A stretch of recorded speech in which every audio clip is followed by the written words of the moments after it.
What's up, guys? Hope you guys are having a good one.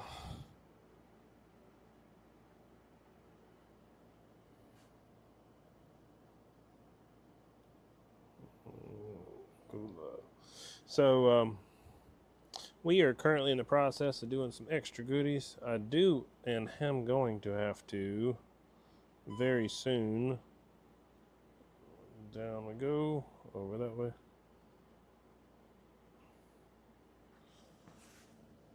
We need to wipe that down, so give me just a second. I think we're good on this big camera.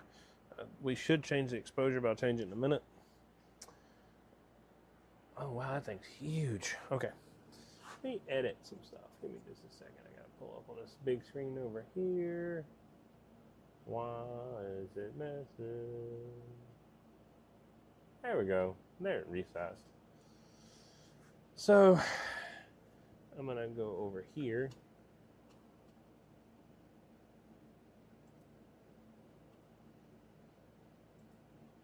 Add a new tab. I see the orders. I don't need you guys to see the orders. So I'll just add another tab. There we go. Let's go here.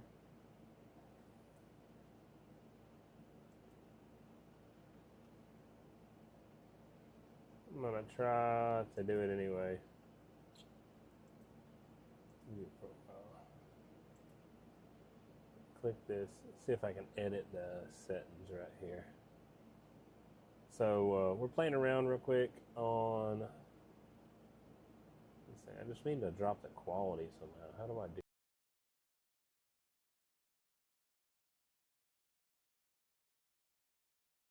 Oh, that's not good.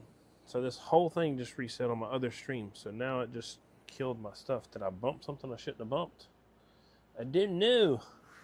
Sorry, Facebook and YouTube land. So we'll see what I just did right there.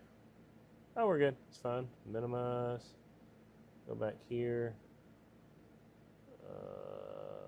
That's in the wrong spot. So drag that back up there.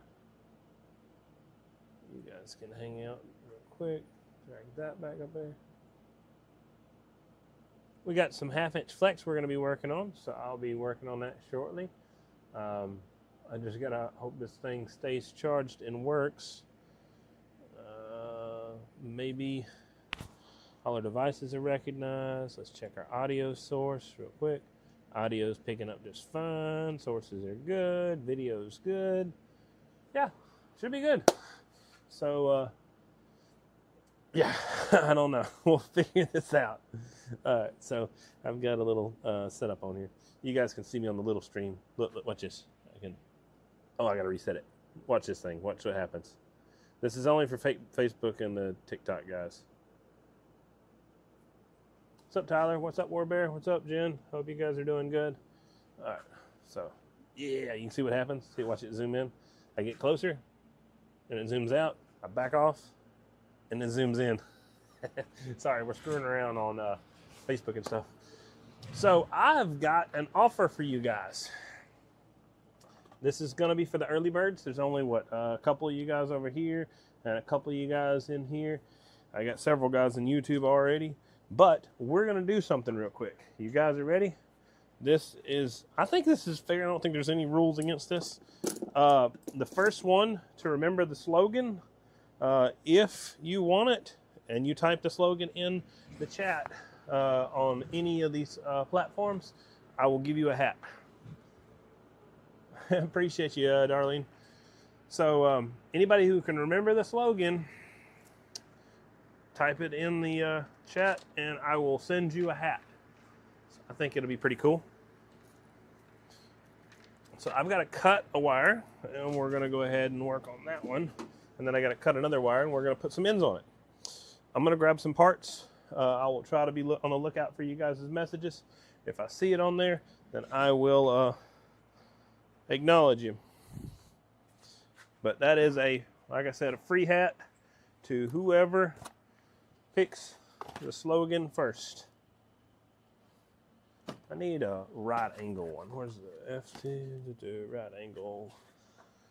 Sorry, let me get this thing real quick. Female, don't need that. DR, I need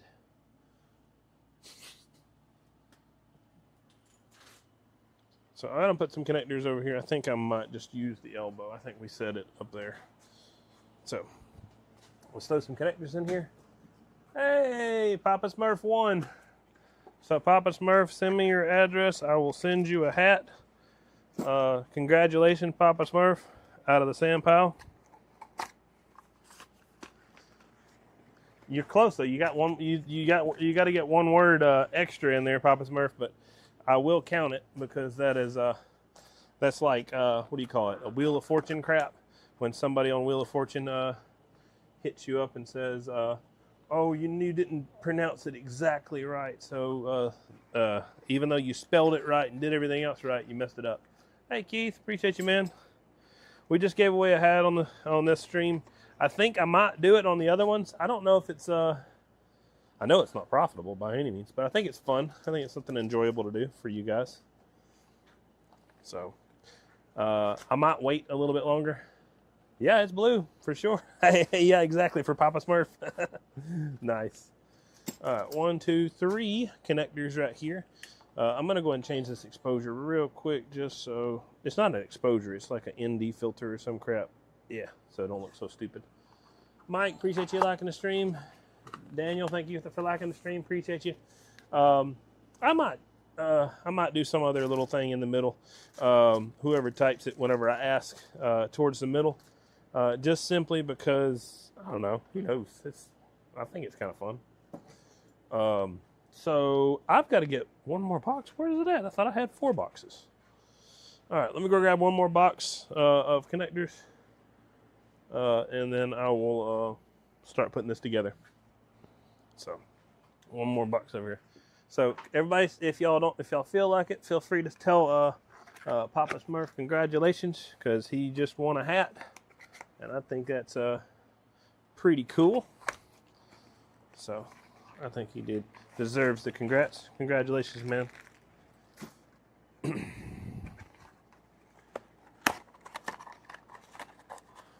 All right, now we got some work to do. I think I probably will save it for later next time, just because I mean that messes up the fun. I might. I don't know. I think it's. I don't think I like this. I don't know. That's probably what I'll do. I'll probably do. What can I do? What can I do? I've got ideas here.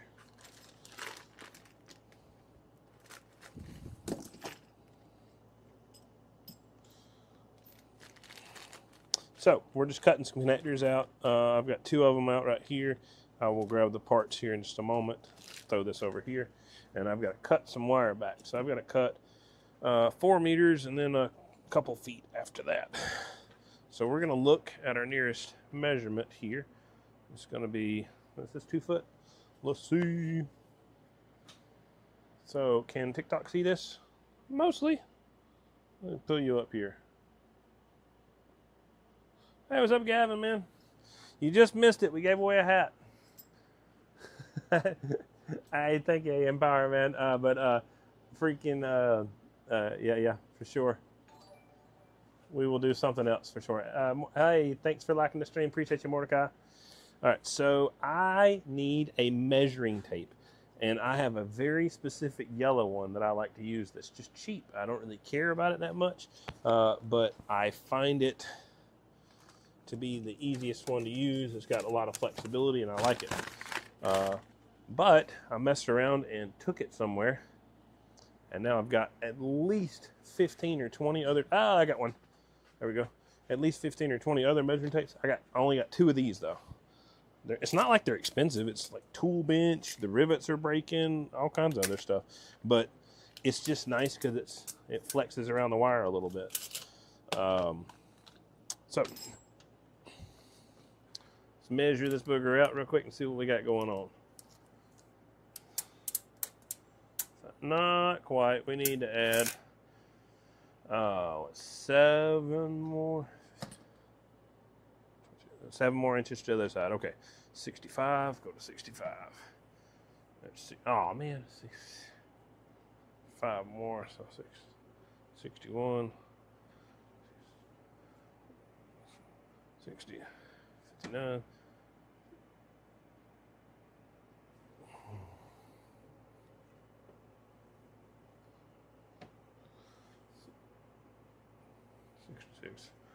So should be 66. We'll be fine. What length is this?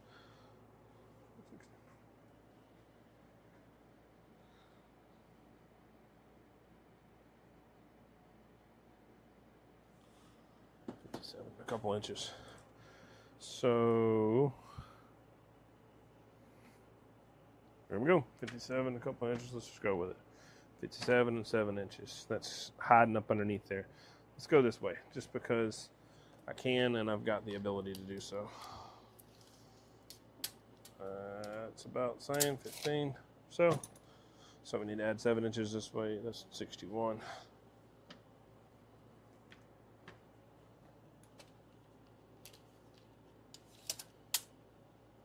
Six inches on this one.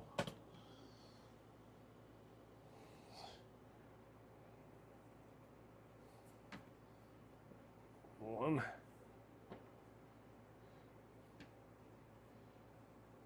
2. 3.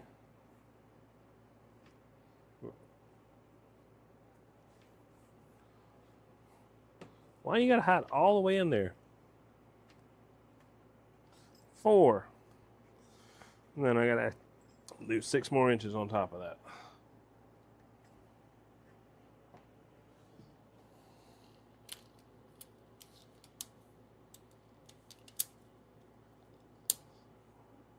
All right, we're just cutting the wire real quick. Gotta chop this booger out of here.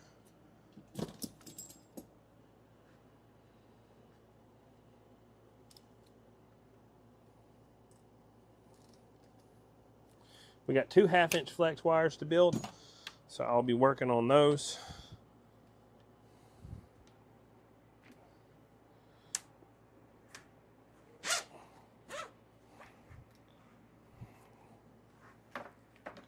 So this part is not as interesting for people, just simply because I'm pulling wire, but I'll be done with this in just a few seconds, so bear with me.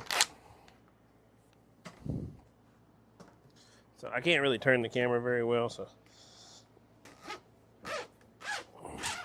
I should show you how flexible this freaking wire is, though. So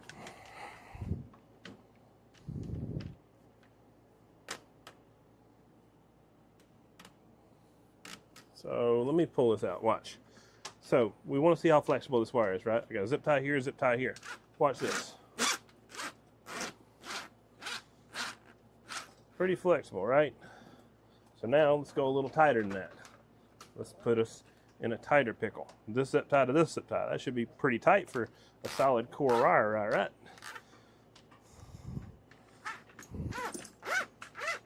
I'm about to knock everything over on my bench because of this extra tail. So no problem, see? Doesn't have a lick of issues whatsoever with that. Of course, I can do this over and over again and it'll be fine. See? Plenty flexible. Love this stuff. So you want to see how flexible it's capable of? I will give you guys a little picture. I need to wipe this screen off. Give me just 1 second. TikTok guys are looking through like a, what do you call it? Looks like a 1980s filter. You know, when the screen's like nice and blurry and all that other bull crap. Everything you can't see, it's not very dynamic. All right, so, hey Tom, thanks for liking the stream. Appreciate you, man. 447, Central North Carolina, waving a hand, man. What's up, Grease Monkey? Waving a hand, man. There is definitely, well, I don't know who all wants me to announce their stuff. I think Adam told me to announce his stuff. I don't really remember. But we're going to be working on, if I get confirmation from you guys, then I will absolutely tell everybody whose cable I'm working on.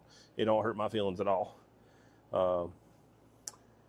See this right here? You think, oh yeah, I can make that really small. That's cool, right? It's not even it. Look at that. That small. That's a, what do you call that? What, 6-inch loop? And it's still flexible enough to do that. Stuff is freaking nice. This is 1/2-inch flex is what this is. Now I've got to find my zip ties. I have a pile of them. Let me get some of my toolbox so I'm not digging. Okay, cool. So we're working on grease monkeys, coax, and atoms or AM power. Okay, cool. So we're working on grease monkeys, coax, and atoms or AM powers. It looks like I need to go to the store and grab some zip ties. I've got a bunch of little 4 inches, but that's just a waste. Bit pain in the neck. This stuff is not too bad. You get 150 foot of it, you're spending 350 bucks. It's $350 a foot. So it's for what it is. You'll pay near this amount of money, $250, $275 a foot or some crap like that for Ultra Flex. So I love it. It's great. Oh. So I'm going to work on the shorter links first, just simply because it's easy to show you guys how this works. But I should have plenty of time to go ahead and at least finish the cable, or at least part of the cable. So I've got to do a lot of prep work in between on all this stuff. So I was going to do 3 harnesses today, but somehow I made a mistake on my ordering process, and I don't have the third wiring harness here. And I have a random, really expensive wiring harness just sitting over here. So I've got to really dig through my orders and see if I just accidentally ordered an extra wire or what. So I don't really know what's going on there. All right, so I've got to get ends. I've got to get something specific. I just came over here. I'm about to go. You know how you walk away from somewhere and you got to come back, sit down, think about what you were forgetting, and then remember it once you sit down? That's what I'm currently trying to do, because I don't remember what I got up for. Got the black tape, got the connections, we got the split. Oh, elbow. That's what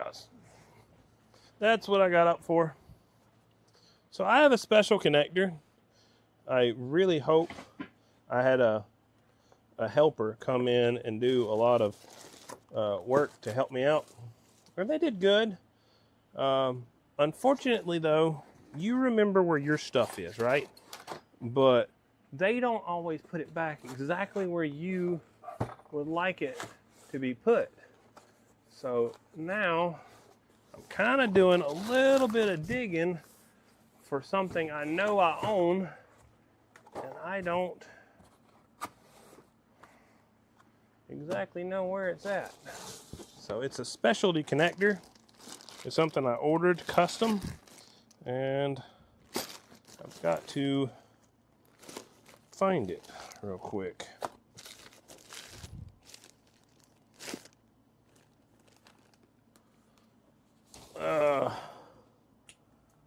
Also, I'm going to ask one of the customers here, just simply because it doesn't cost him any additional money. I think I'm going to ask a question live on the video, because it won't hurt my feelings none if they tell me stick with one way or the other, because it's not my wire, it's their wire. So I can't find the special connector, but all it is an elbow. So it's pretty sweet to have those things. But I'm going to offer them this. So, Adam, you asked for a connector, and you ordered a connector, but you also asked for something else in the message. And just to confirm, I have something as an option for you if you want it. This is a right angle DIN connector. Let me zoom in real quick and fix this camera. This is for YouTube land right here. So, this is a right angle DIN connector right here. See if I can get this thing to focus. Is it focused? I don't think it's focused. So, that was super painful. It wasn't bad as a trailer hitch, but that hurt. So, focus, please. All right, so this is a right angle connector right here, and this is a straight connector right here. If you would like, I can set you up with the right angle. That way you'll already have it on one of your ends. This is just a straight if you want the straight. So whatever you want, if you would like to change your ticket right now, I can go ahead and give you that option, just simply because I'm right here and it's a cool thing to show people. Waving a hand, 111 Needle Bender. Thank you, Don. Appreciate you liking the stream. Hello, Pickle. Hello, William. Hello, Alexander, and everybody else who's hopping in on TikTok. Hope you guys are doing well. We're working on some, like I said, some coax right here. I'm going to do the other end just simply because that's not a question of what we're doing. We know what we're doing on the other end, so I'm going to give an option for a right angle connector. If he responds, then I'll do the right angle if he wants it. Otherwise, I'm going to stick with the straight on both sides. Because he did ask me for some stuff like that. I'll see if he wants it. So I've got a bunch of connectors all up here. If you guys missed it earlier, Papa Smurf said the slogan and won a hat right here. So anybody wants to tell him congratulations in the comments, feel free to. So I did it early. I know it's not fair. I didn't give you guys a chance to hop in. So I may do something else. We'll see. I did get to give away the hats and the shirts that I brought to the event. One of them remembered the slogan. The other two were just really good, just really good supporters. They've been supporting for years and watched the videos and stuff like that. So I went ahead and just decided to be nice. All right, so we're going to go ahead and measure off our measurement, right? So this is what we do first. I'm going to zoom in on TikTok so you guys can see a little bit closer right here. I think you guys will like that. Inline is just on here. Nope, we're not doing that. Just trying to end my life. Zoom, something like that. I think should be good. Something like there. For all right, so check this stuff out, guys. There is a paper that you can pull out right here. This is just information right here. Tells you, that's for the wrong one.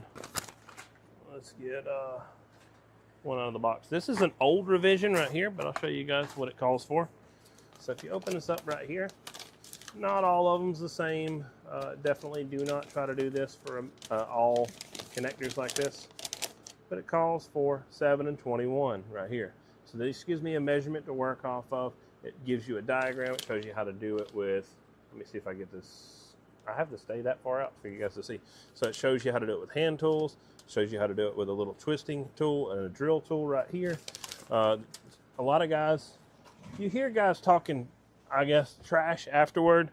They complain and they say that, oh man, they don't have the right tools. I don't know why somebody just doesn't use the right tools. That's why I get the right tools for the job. The whole point of my RF supply is not so that I can be pretentious and show you guys that I've got the $200-300 drill tools and everything else that I need to be able to do these jobs. But I'm not trying to do that. I'm not that type of person.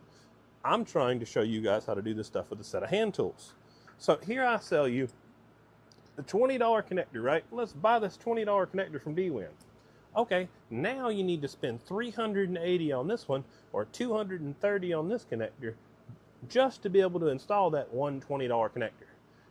How is that economical or even reasonable to tell people to do that? The whole point and the whole goal of my RF supply is for you guys to be able to do this stuff yourself. If you want to buy the wire from me and install it yourself, feel free. That's what I do these tutorial videos for. It don't hurt my feelings. I'm not out there trying to just make business for myself. And that's, I don't know, I find that just ridiculous. But yeah, that's my response to people that says stuff like that. Waving a hand, Gold Digger 515, appreciate you, man. 2 rights is what I need on that jumper because it's, hey, heck yeah, cool. So we will do 2 rights. I'm fine with that. Let's go ahead and swap it up. We're gonna go ahead and do 1 right angle right here, and then we'll go ahead and do another right angle on the other. So if you need 2 right angles, we can make 2 right angles happen. So let me grab another one. Oh, hidden way up underneath here.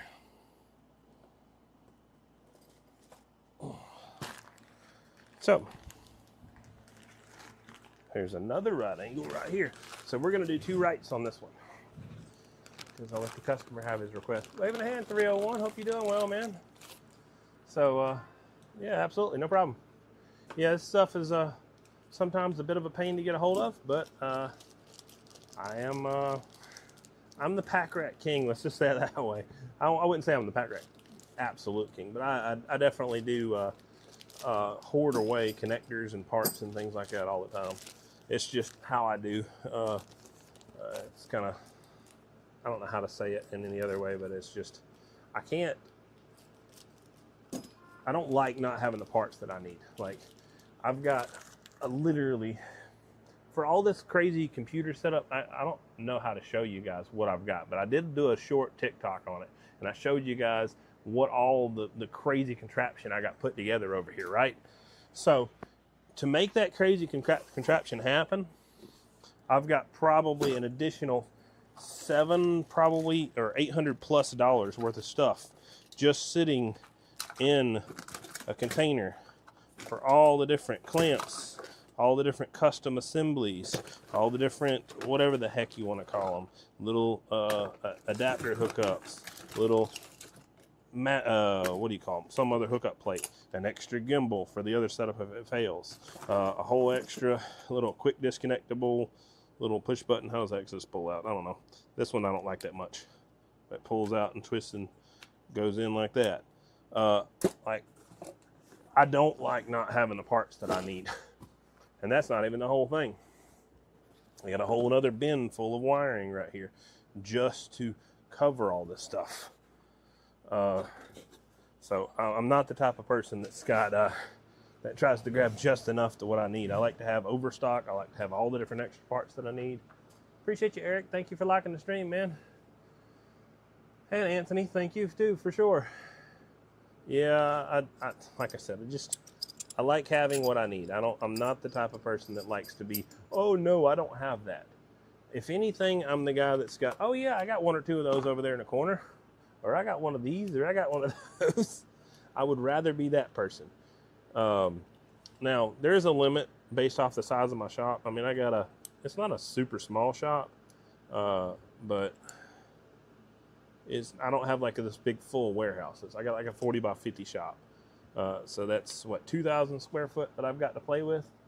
40 by 50 sounds big when you talk about numbers, but when you start talking about square footage, 2,000 square foot of just usable space, at some point you run out. So we have messed up on our little camera for whatever reason. Thank you. You can focus, buddy. There we go. I fixed the little camera. But like I said, it's just at some point you just run out. You ain't got no more space. So I do got to watch out for that. I have to go back through and continuously clean my shop. I've got probably at least 150 square foot right now just strictly dedicated to shipping boxes. And that is ridiculous. I've got way too many shipping boxes. That area I would kind of like to not hoard, but it is saving me money right now, so that's always nice. But when you start giving away space for like very little amounts of money, it doesn't make as much sense there. That's where you have to start kind of prioritizing money for space, right? So this amount of area, this whole surface area might cost me $500 to replace every single box in this category, right? And then I'll just order the boxes as I go. I can get fancier boxes and do all kinds of other fancy stuff. Blah, blah, blah, blah, blah. There's lots of things that I could do, right? Or I could save $500 and give up a large portion, not a large portion, but a 10th of my shop. Or what is that, a 20th of my shop? A 20th of my shop just to boxes. Is it worth it? No, not really. I'd definitely much rather have the room. So I'm going to turn this camera real quick for TikTok, guys, so you guys can see a little bit better. No, you do not want to go to LDF5 or LDF6 with a PL259. There's no real benefit to that. You're actually stepping down in that scenario. So what you would want to do in that scenario is stick, of course, with DIN at the absolute minimum. Later on, if you wanted to go more, you could go up to like LDF5 or LDF6, either one. The numbers would actually be different than that, but I know what you're asking for sure.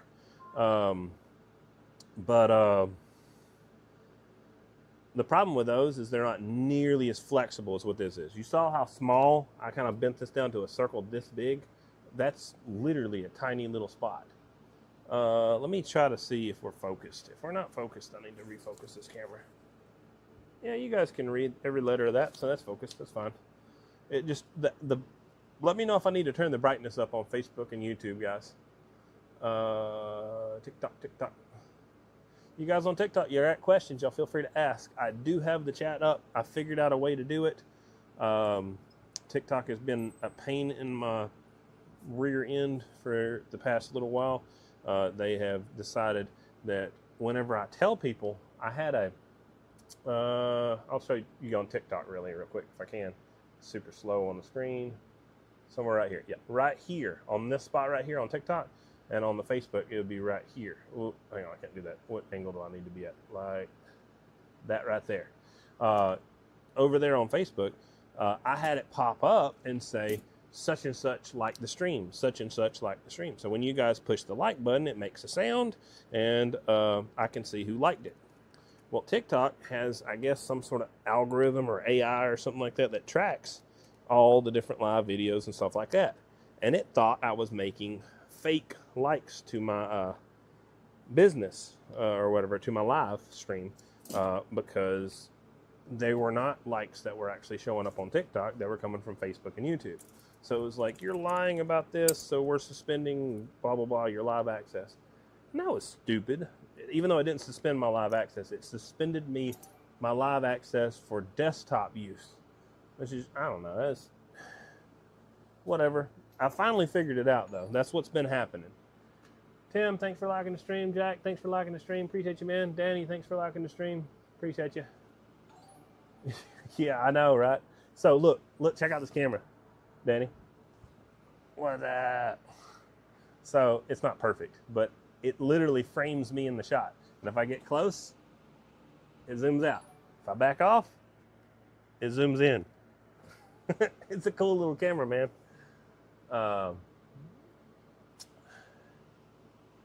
Yeah, flex is awesome, man, for sure. All right, so we're gonna go and cut this back. Where? Oh, I gotta remember. So the only problem is right now, so I'm having to look up on that TV right there to see Facebook and YouTube and Twitch and X. I don't know if I get comments on X. Yeah, it's pretty cool for sure. But I can't see TikTok. So I actually figured out I had to go to TikTok with my other phone because it keeps banning me, and I figured out why finally. You guys will be back soon enough, but I still have to go to another live control center to be able to see what's going on with TikTok. I usually have it up on this screen up here, up above me. At some point in time, I might try to build an extension arm where it's like more right here, right above your guys' head. So whenever I'm looking at the camera, I'm looking at the chat. It would seem a little bit more authentic whenever I'm doing stuff like that. It zoomed out way crazy for a second there. But yeah, I don't know. I'm figuring this out as I go. Yeah, catch you later, man. Appreciate you. Hey, what's up, Youngblood? I appreciate you hosting the event, man. This is, if anybody who has not got the chance to thank him, I will actually I'll make a video of that at some point, Youngblood, just to give everybody some recognition for all the work you put in, man, for sure. But this is the fella who hosted the Joliet event, that event that I just went to in Illinois. So if anybody wants to tell him congratulations for putting on a great event, he did a great job, especially to consider the time he got. He's also the same one who helped organize the event for the Five the Hard Way Club, or helped organize, or did organize the event for the Victoria break that I went to last year. So if you guys enjoyed that one, give him some thanks for that one too, for sure. Thank you, Youngblood, and that's just specifically for me. I appreciate you, man. I made a new page, or two new groups, excuse me. It is a group for checking out and figuring out when the next key downs, swap meets, breaks, and just whatever general events themselves all together are going to be coming up. Yeah, appreciate you, man. Make it till I make it count. 100 foot of this wire is $3.50, so it's $3.50 a foot. It's pretty cool, man. I love this stuff.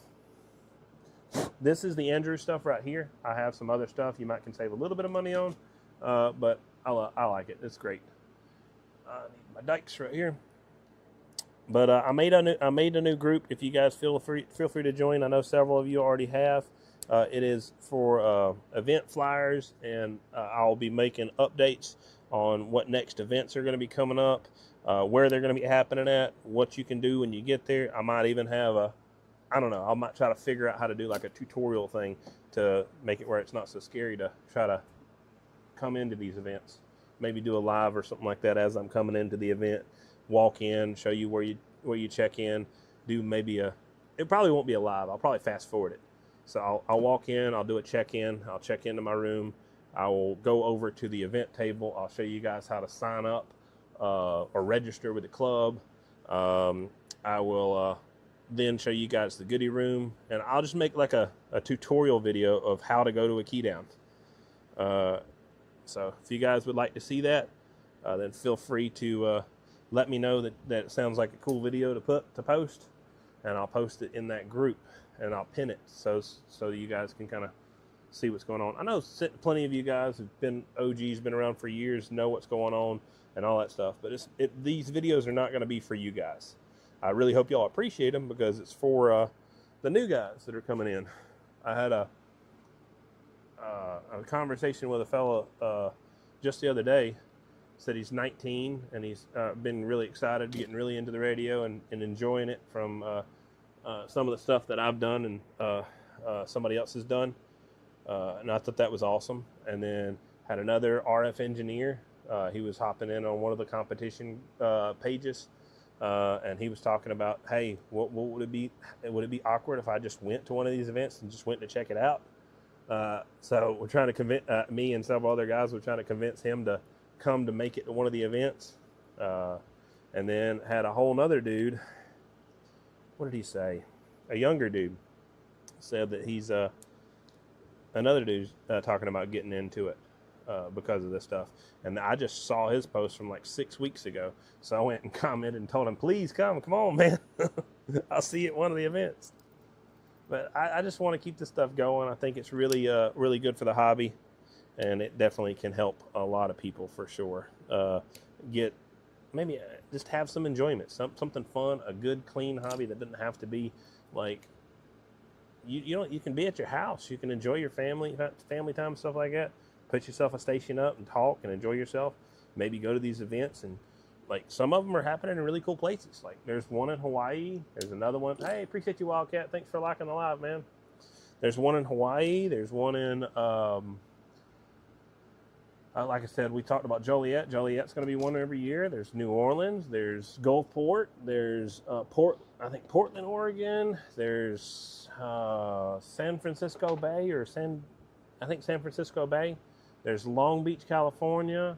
There's Lincoln, Nebraska. There's Fredericksburg, Virginia. There's all sorts of places, guys, like all over the country. There's Philadelphia. There's one in Philadelphia that just happened. So, yeah, hope you guys can enjoy it. Find one and go to I hope you make it in there and get to kind of see the event for yourself instead of just on my lives.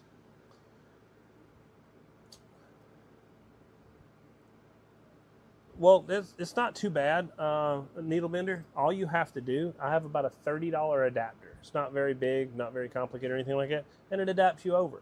But also, here's the thing, needle bender, and this is for anybody else who doesn't understand how in the world I'm going to be able to set up somebody with a 7/16 DIN connector on something like what they have. Like, ain't no way. I use UHF. I use PL259 on everything, right?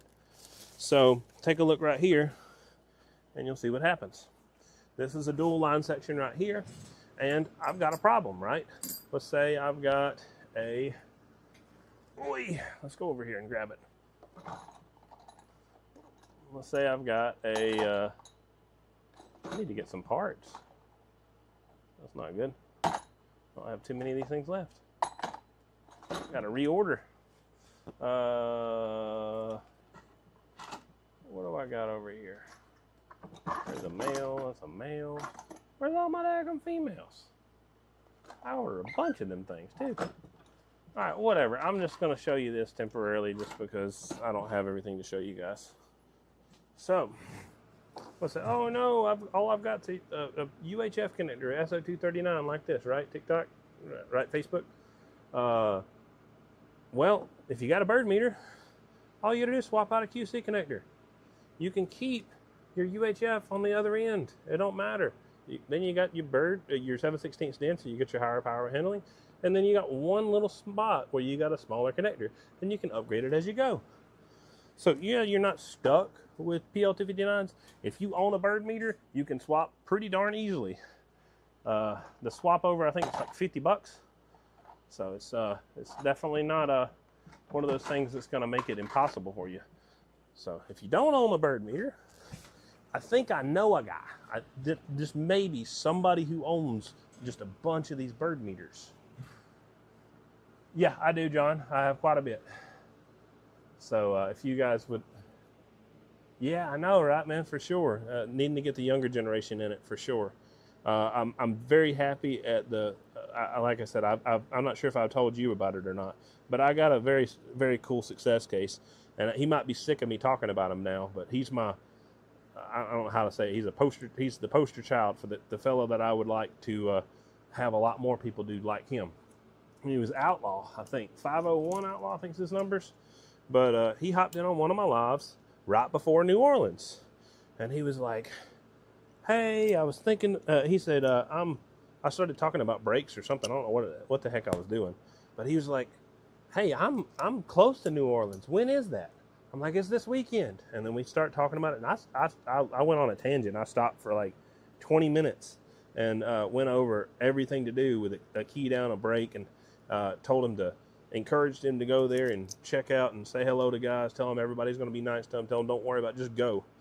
And then 2 weeks later, that son of a gun hops back in there and tells me he went. And he said it was a great time and that was awesome. And lo and behold, that son of a gun, later on that year, I went to Gulfport, Mississippi in September, and he was there. So he done showed up to 2 of them. And then I seen him at another one too, man. He's cool, man. Outlaw's great folks. He hopped in here on a few lives, quite a few lives actually. But yeah, man, he's what I call my success story. Now, who knows? Somebody else might have told him about lives before, about key downs before I did. I'd love to take all the credit. Maybe he already knew about it, but I'm just super happy about his situation. I think I confirmed with him that he had not been talking to anybody about key downs before me, but. Even if he had, so be it. I will give the credit to somebody else. I'm glad he came out. Jason, appreciate you liking the stream. Appreciate you, man. But yeah, John, just message this page. I got RG 400. I've got RG 393. I've got half-inch flex, 7/8, inch and 5/8, all of it. Pretty much anything you like. So just message me on this page, and I can get you a quote for whatever you want. I need. Actually, but yeah, this is RG 400 right over here. I got a bunch of that. I'm going to zoom out just a little bit. I think we're zoomed in a little close on this, and I don't think you guys are able to see as much as what TikTok is right now. So I'm zooming out just a smidge so you guys can see what's going on, and I can talk with my hands a little bit more, wiggle my hands around so it looks like I'm actually doing something. Jake, appreciate you liking the stream. Hey, it's Jake. I was talking to him. This is a fellow I talked to, I think, 6 weeks ago. Or, excuse me, he commented 6 weeks ago. I'm ratting you out, Jake. I'm sorry. But he commented like 6 weeks ago about going to one of these events. So I don't know if he's made it to one yet, but I do hope you do make it, Jake. It's cool, man. It's going to be an enjoyable thing and fun.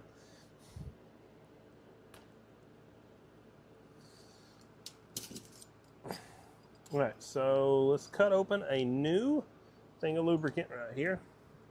Not like I got like 100 of these, so we're just using this as I go.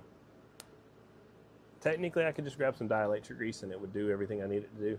It would function as a lubricant and also as a dielectric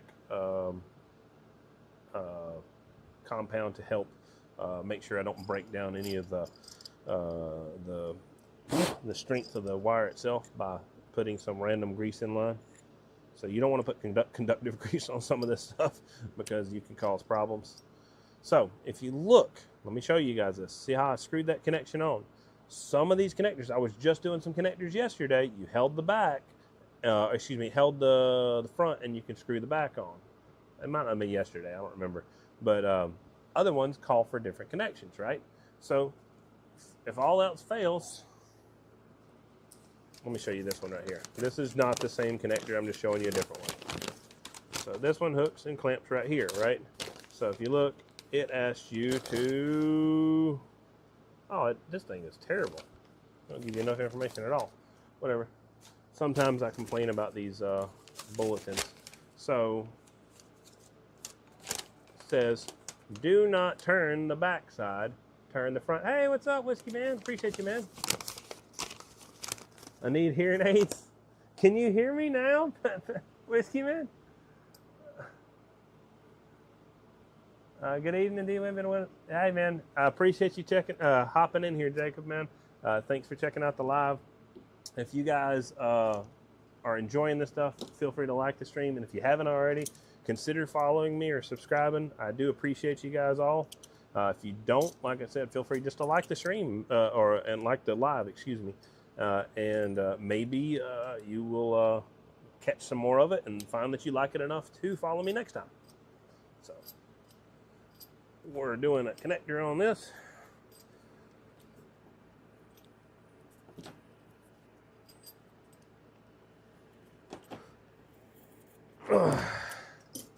I'll be doing the other elbow here a little bit later. So, quick question for specifically Facebook. How is the audio on this live? Is it quieter or louder? If anybody, if you guys don't mind, if anybody is on Facebook right now and has a chance to go over to TikTok, can you watch both the lives and tell me if my audio is better on Facebook or on TikTok? Because Whiskey Man said my audio was quiet the other day, and I would like to see if it actually is in comparison to my other videos. And then also, if you can't go on one of those other platforms, just feel free to tell me just what you think of the audio. Tell me if it's loud enough. Tell me if it needs to be louder. Just give me some feedback, guys. I like to, this is a video for you guys. I'm doing the work. I got to do this stuff anyway, so might as well make it a little bit more pleasant for you guys. Copy the good 111. Appreciate you, man. Copy good Grease Monkey. Appreciate you. Thanks for letting me know. Hey, Grease Monkey hopped in over there, so he'll be able to tell me maybe. Listen to the different ones. Jag4, Papa Gene, Robbie, Mike, all you guys out there, appreciate you on TikTok. Thanks for all the likes there. Wildcat, appreciate you, man. And 619 David V, waving a hand, man. Bob, hope you're doing well.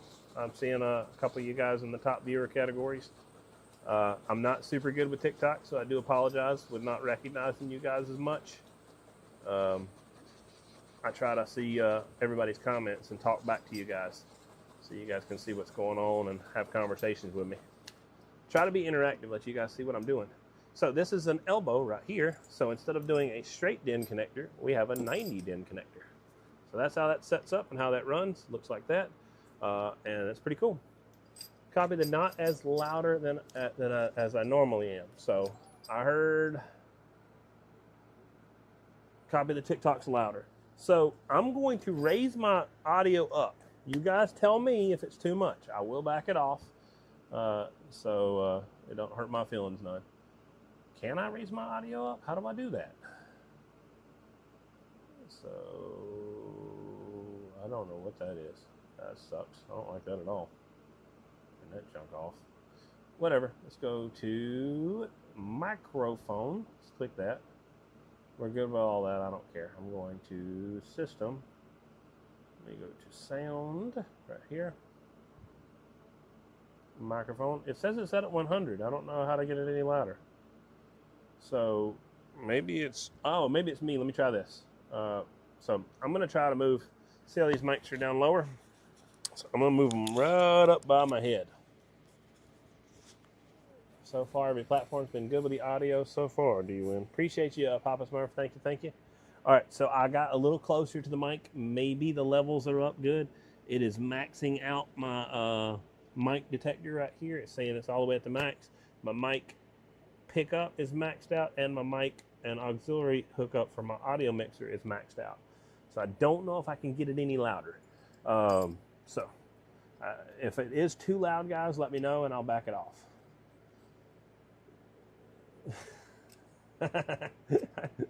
I copy that, Whiskey Man. You're cool, man. Maybe I'll I'll gift you a new phone. Or I'll get you one of those. Copy the audio's fine on Facebook. Appreciate you, Brian. Thanks for letting me know. I'm going to gift Whiskey Man this over here. Hang on, where's it at? This thing's old anyway. I'm going to gift you this right here, Whiskey Man. You know what this is? This is a Bluetooth speaker right here. You hook that booger up, and you turn the volume up, and it gets even louder than your phone. I'm just kidding, man. I've known Whiskey Man for a hot minute on here, so he's cool. He knows what I'm talking about. I'm just messing with him. All right, so I'm going to go ahead and grab the other cable down here. We're going to go ahead and do some work for Grease Monkey. I'm not going to be able to finish either one of these cables today, but because technically what's happened is I am 1, 2, 3 orders ahead right now in a way.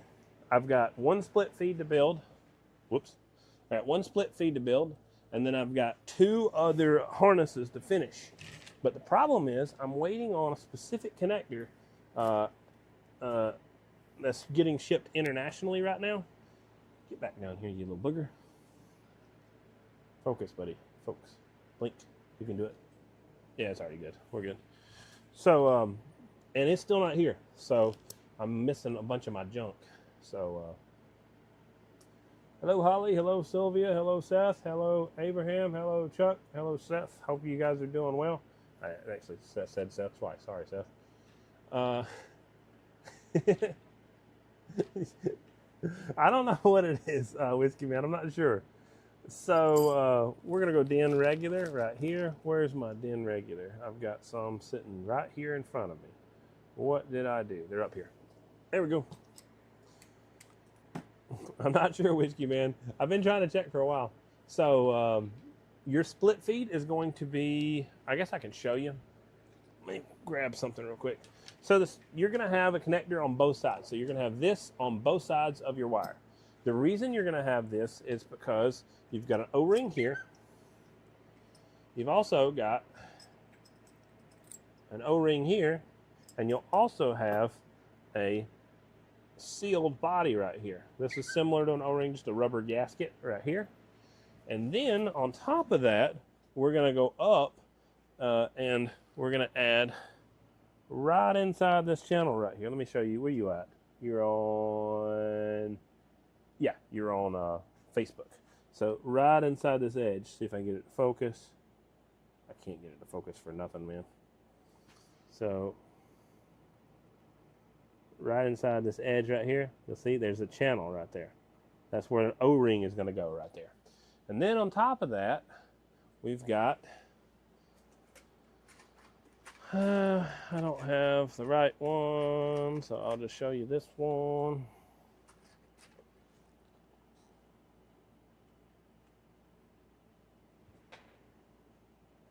So we'll have a puck kind of like this on the end of this connector right here. So it'll be like that. It'll be a puck and it'll have a bolt up top. It'll have a split feed coming over here and a split feed coming over here. So it'll split off of that connector. So that's how it's going to connect to the beam or to whatever you're hooking to. So that will be your split connection, your split feed. So I'll be doing a few of those actually. I'm doing 1, 2, 3 7/8 EIA split feeds, 1, 2 at least 7/16 DIN split feeds, and then when the customer is ready, I'll be doing a what is it? A UHF split feed unless he changes his mind. He was a younger fella who asked if he could pause on his order, so he's going to wait for a little bit and decide what he wants. I think he was talking about upgrading his wire. So it's in the airwave. All right, so. All right, here's the next announcement. You guys ready?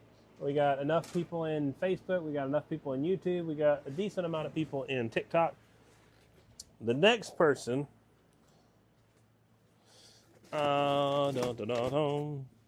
This is not as nice.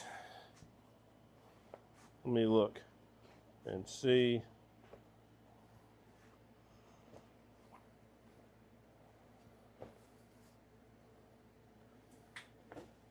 Where's it at? Right here. This is not as nice as the other. But the next person that types in the slogan and your comment shows up first, I will ship you this hat for free. So they don't look as pretty as the other one. We'll give away some more hats later. The next one does a slogan, then you will get it shipped for free. We already got Papa Smurf getting one, so we'll see who else gets the next one. So again, this is not as nice, but hey, it's free. Can't argue with the price. So I will be watching. And it's whoever pushes enter first. It don't matter if you knew it. You got to type the whole slogan all in one type. Only one hat with Chrome skull. Ah, yeah, I know that, Jacob. You definitely got a unique one for sure.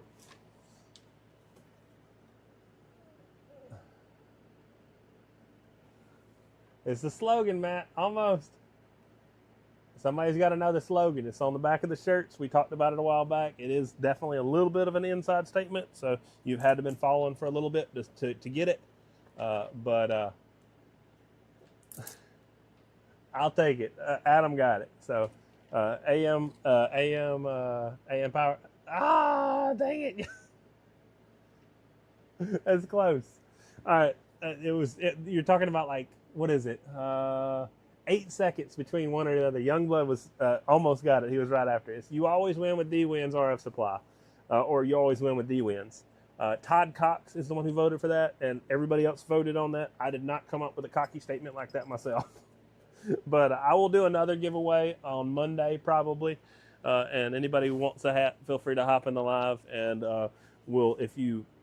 it's gonna be a little bit harder. I'm gonna somewhere randomly in the middle of the live, I'll pull the hat out, and when I pull the hat out and start the timer or whatever for you guys to say the slogan, the first one who gets it typed in wins.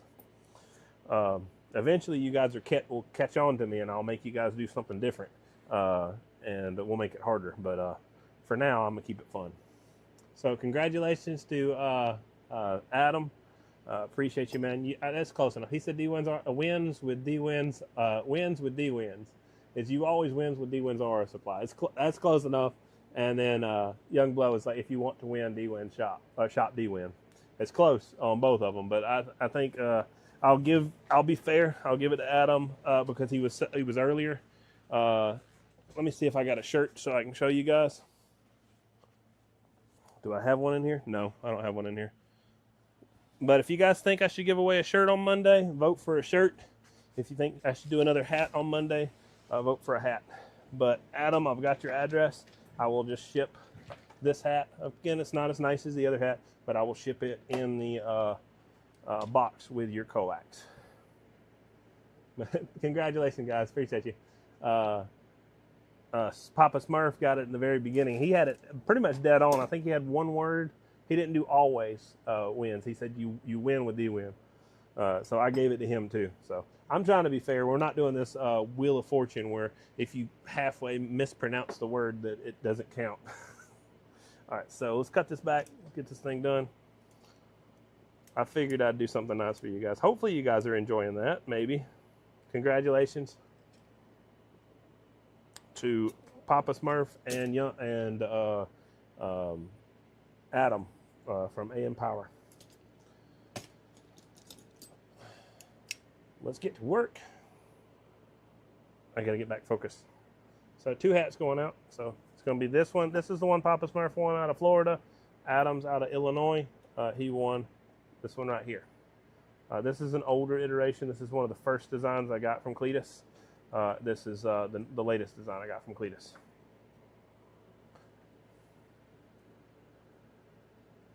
Audio is definitely lower, but still okay on Facebook. Thank you. Appreciate that, Bob. I absolutely appreciate the feedback, for sure. I don't know how to make it louder, so I'm going to have to figure something out. I know it does have a proximity effect, so I'm going to come over one of your speakers if you actually do have a setup. So you can see proximity effects has an effect as I get closer, and as I back off, it'll lock off. It'll drop off some. And then if I get on both of them right there, it probably gets a bit louder. I don't know. So you guys let me know. Thanks for trying, Matt. If you hop back in on here on Monday, maybe, like I said, you know the slogan now. If you say it, then, like I said, you can win a hat, and I will ship it to you for free. Papa Smurf, when you get a chance, just send me your address. I'm sure I probably got something on file for you somewhere, but just send it to me on Facebook, on here on the page. Clip the mic on my beard. Big change when I do that. Okay, so what I'm going to do is I'm going to turn into business casual, whatever you want to say. I'm going to button up my shirt and maybe pull it right up into my beard and see what you guys think. Maybe it's better, maybe it's not. Where's the button? Right there. We didn't clip the very top button. We're clipping it way up here. So moving that up even higher. Let's clip it into that right there. Maybe. No, I don't like that. It's not the right angle. Maybe do it like this on the collar. There's the edge of the collar right there. And here is the edge of that collar right there. So maybe it's louder, maybe it's not. We'll see. But yeah, there's some serious proximity effect. So whenever I'm doing the interviews and stuff, I'll get guys to grab the mic and pull it up, and then some of them will be like this, and other ones will be like that, and I'm like, pull the mic up to your mouth. Trying to convince them to when I'm doing the interviews. Copy, that sounds good when I get on it. Yeah, I can clip it to the hat. We'll see. We'll see what you guys think. So this is, I can't clip it the way I want to. See, this is facing away from me. There's somebody who does the side of the hat thing where it's on the side of their head. So I did the side of the head thing, and then I'm going to try the side of the head thing on this other side. So I've got one mic on each side of the bill of my hat. Let me know what you guys think. We're doing some audio test 1, 2, 3, and see how this works. So I will see what you guys' feedback is, and we'll move the mic somewhere else if that don't work. And sorry, TikTok, I'm leaving you guys out, but this is, you guys got the better audio right now. Everybody's telling me that you guys got the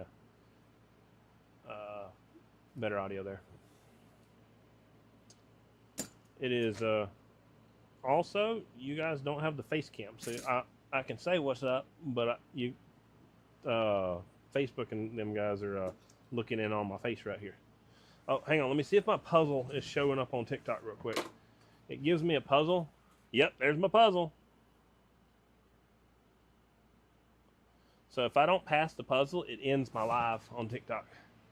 So I've gotten some PTSD from that thing cutting me off. So I gotta stay up there and see if my puzzle pops up.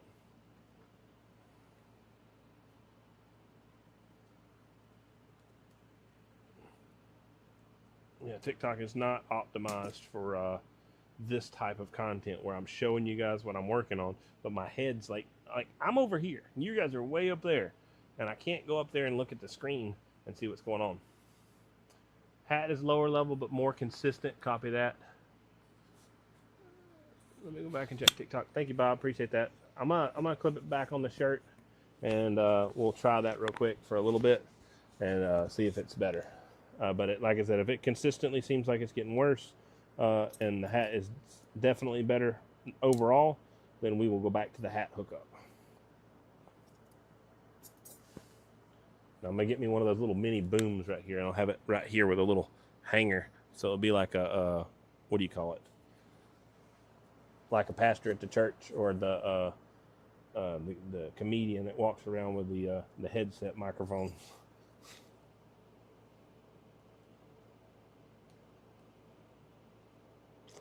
So I did these mics just simply because it's probably a better audio source than the camera, because the camera has a built-in mic, And also, that camera over here has a built-in mic. Audio is Facebook. Is lower, but still good. TikTok's definitely... You know that's sad? Because TikTok right now has got... literally, I think you guys are... What is it? A S25 Ultra, whatever. All it is a telephone. And now, to be fair, this is not the most expensive microphone set. I think it's like $130 or so. Ceramonic, you can get them from Best Buy or so. They're pretty good. I might try to consider grabbing some Rode or something else, or see if there's another mic setting in the menu that I can turn up somehow. So if I can figure that out, then I will turn it up for the next live. But thanks for letting me know, for sure. It's appreciated. Shirt is better. Copy that. No better for Whiskey Man. He said, nope, I'm the only one complaining. Whiskey Man, you already know what I'm going to do for you. I'm going to send you a Bluetooth speaker. Hey, Harrison, thanks for liking the stream, man. Appreciate you.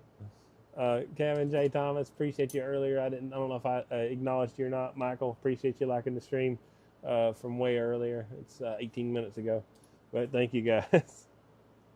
Sorry, I'm enjoying myself.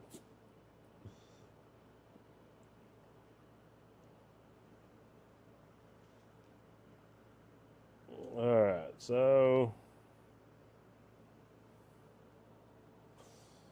there we go. So now we have to cut the deburr the top of the edge of this. I've gotten a little bit away from telling you guys what I'm doing. So if you guys are curious and would like to know more about like the coaxes and things like that, instead of me focusing on audio and talking about key downs and talking about everything else, we can talk specifically about the wire. So if you guys want to have like specific questions, then feel free to let me know for sure.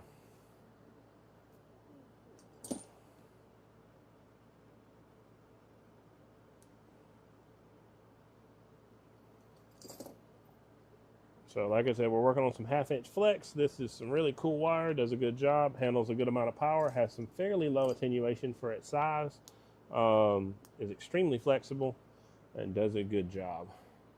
So anything below HF is great. What is going on? Brian, appreciate you, 1137. Thanks for liking the stream, man. Thank you, Bob, for liking the stream. Appreciate you, man. Harrison, thanks for liking the stream. Thank you, thank you. Now, it doesn't show me on TikTok when you guys like it, but I know you guys have been pushing the like and tapping the screen and stuff like that, so I do appreciate you guys. You guys are awesome. If somehow I can get something that acknowledges you guys, it'd be great. I got a little ding over here that dings and tells me when other people say stuff. But TikTok, I mean, it says, say, Pickle, Joshua, Trevor, California, and all you guys that are joining, right? And it tells me about Bob and Chuck and other guys that are hopping in or checking out and staying on there for a while. But it doesn't tell me specifically, like, Demon, thanks for liking the live. Appreciate that. But it doesn't tell me about everybody who likes the live. So I do appreciate you guys who do. I do apologize for not giving you guys as much recognition on TikTok. I wish there was a way I could. Thanks, Scott. Appreciate you liking the stream, man. Appreciate you. So we're going a little ahead of ourselves. We're going to back off real quick. I've got to get... Oh, there it is right there. I did not get ahead of myself. I like being prepared. But sometimes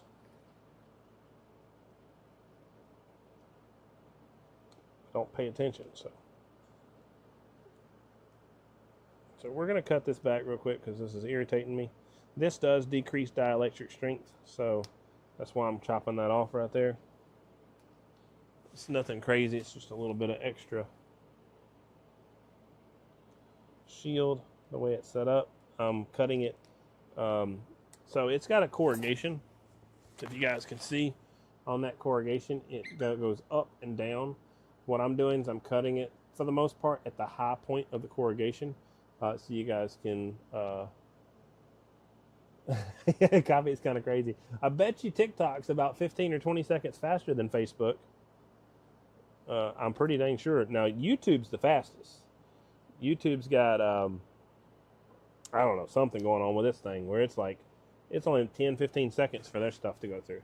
Facebook, they got a good 30-40 seconds or so on their stuff that they keep it held behind. Maybe to moderate the content a little bit more, like through like algorithms and stuff. I don't really know, but I do know that it is significantly further behind. What am I building? I am building what's called a half-inch flex. It's a type of coaxial cable that's used on in broadcast and telecom applications, and also used a lot of times for amateur and free band operators, the guys that just talk on the CB, guys that talk on ham bands and stuff like that, and then also, like I said, commonly used in broadcast and things like that. So, yeah, feel free to ask more questions like that. It don't hurt my feelings answering you guys.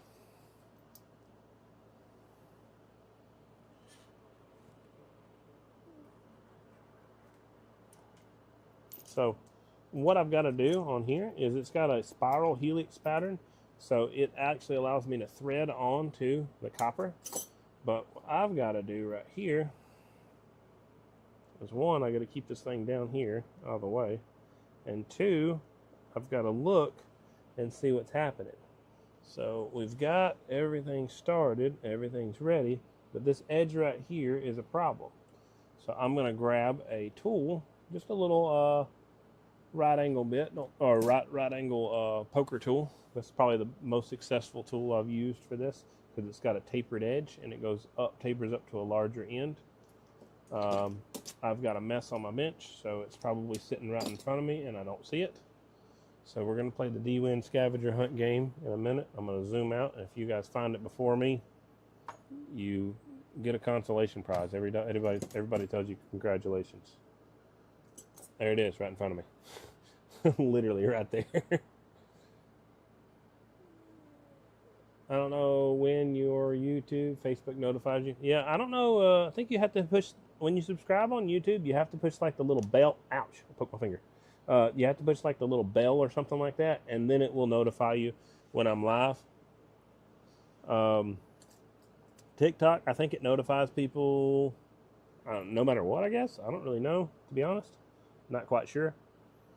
And Facebook, it picks and chooses. If you're live like earlier in the day and then you start another live, it probably won't notify people too much. Hey, copy that, Bob. Just let me know. It's definitely a rare booger for sure. I bought it not necessarily to sell, but I bought it because I thought it was neat as crap. So we're going to slide this back. Put this up here.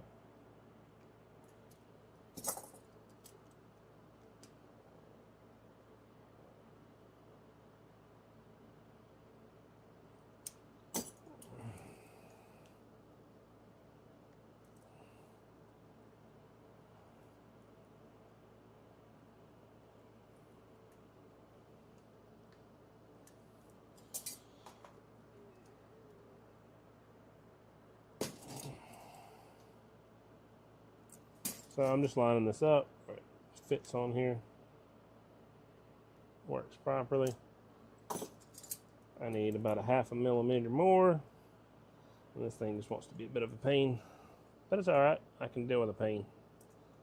I don't care. So look and see what that looks like. That looks pretty good to me. Sweet. So now this one's going to go with this. We're doing a straight connector on this one. I've already cleaned it up. I got some lubricant still on my hand.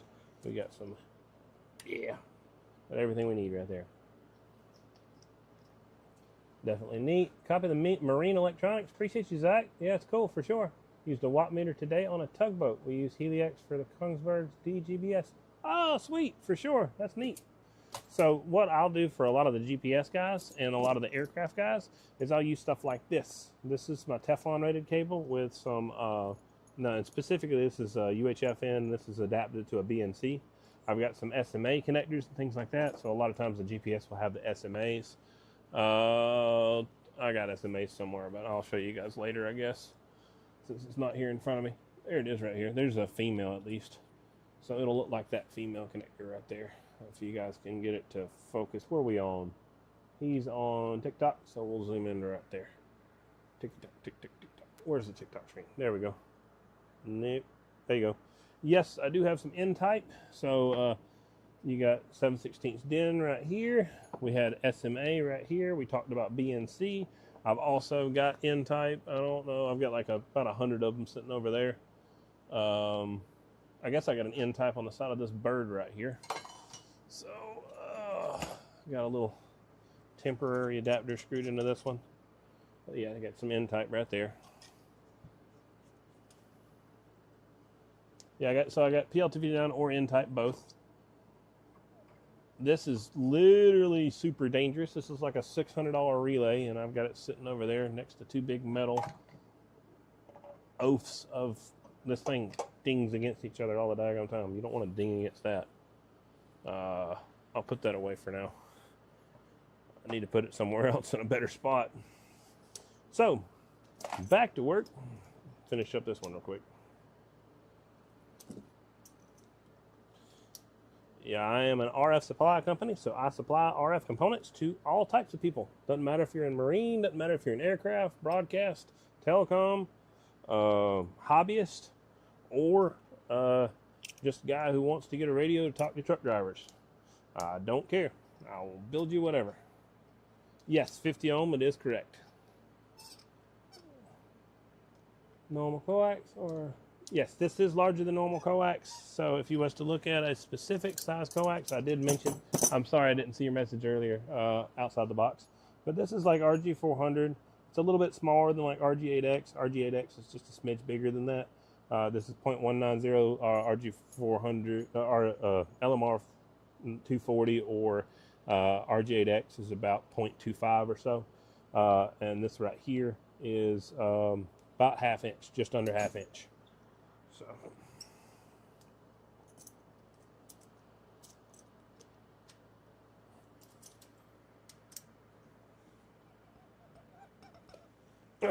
okay, so now here's the scary part. I didn't show you on the other one, but I'll put a bunch of these together. Will I do a short UHF to BNC with 400? Didn't realize we might do that stuff. I hate buying Japan. Yeah, I can build that stuff all the time. It's no problem, Bob. This is bigger than, well, similar to LMR 600. I got some LMR 600 cuts over here. So LMR 600 would look like, where's one? I'm digging into my scrap pile real quick. There's 400 right there. There's some more 400 right there. I got some 600 sitting over here in my scrap pile. All right, if you guys see a big mess of jumpers in the floor, then it's my fault because I was too busy digging. There's ½ inch hardline. There's some 7/8.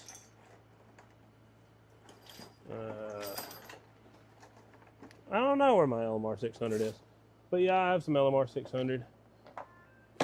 I've got some ½ inch Teflon wire right there. That's just a small cut of that. There's some ½ inch hardline versus ½ inch flex. There's some 7/8. There's some 1 5/8 right there. I'm sure I have some LMR 600 somewhere, but I don't know. I've got like, I think 260 something foot in the other room. So here's what you got to try to do. Pull the connector off. See if you can pull it off. So try to pull this off. If you can pull it off, then you did not put it on right. If I can't, you don't want to try to wrench it left and right, because of course you can damage that with just copper coax. But if you can't pull it off this way, it's doing its job. So then you'll heat shrink it down and protect it nice and good. Yeah, the connector is very familiar. If you've done LMR 400 or LMR 600, then a lot of times they'll use DIN connectors, especially if you do it in telecom or in a lot of broadcast applications, because technically, if you was to consider it, just to be fair, the coax is a 50 ohm coax, so I had somebody asking about that. A BNC is a true 50 ohm connection. A N-type connector is a true 50 ohm connection. A UHF, or excuse me, a 7/16 DIN is a true 50 ohm connection. A UHF is technically like a 51.2 ohm connection, so it's not actually truly a 50 ohm connector. It was never originally 50 ohm. So yeah, It's going to work though, so don't feel like it won't work. It'll work just fine. Yeah, end connector like I showed you earlier. I don't know if Zach talked about an end connector earlier. This is an end connector right here. That's what an end connector looks like. And then we can go up to a bigger connector. This is called an LC female. This is commonly used in the military. You'll see it used quite a bit there. Then the next step above that is going to be, well, there's another step in between, but I don't have one that's sitting right in front of me that I can grab to show you guys. But I'll skip it up. There's a 7/8 EIA. Oh, there it is right here.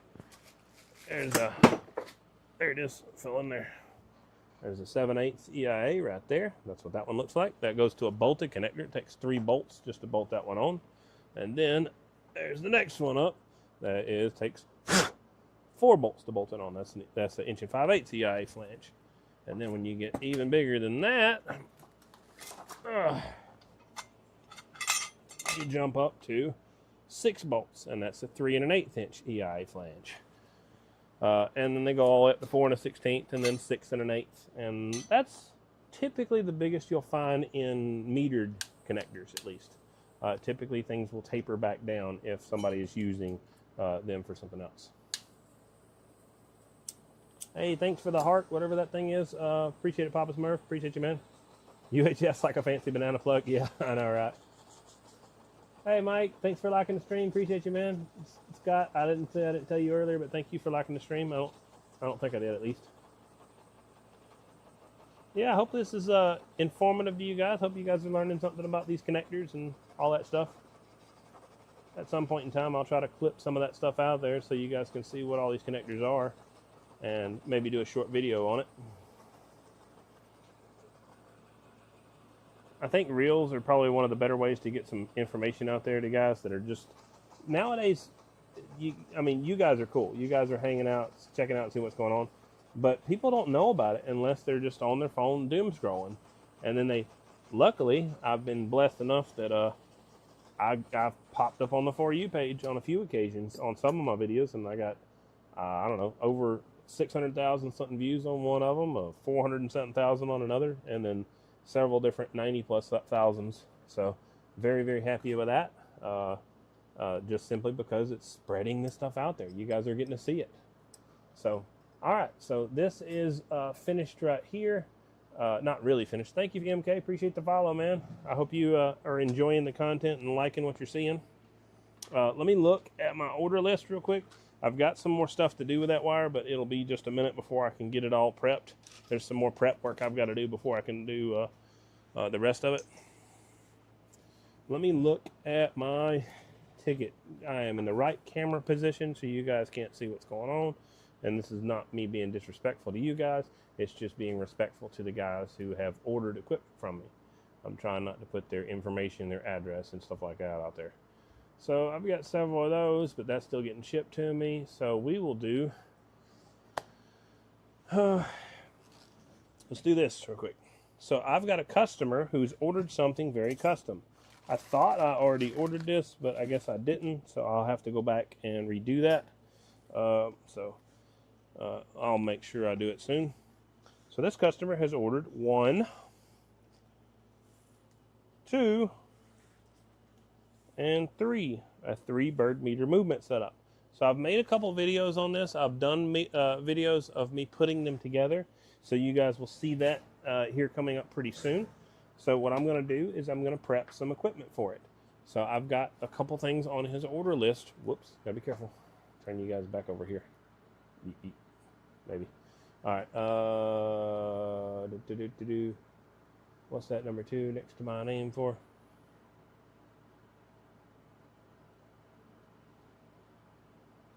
Oh, number 2 on the Facebook there, Pete. That is meaning you've been following me for 2 years at least. It's your anniversary follower, I think is what it says as far as Facebook is concerned.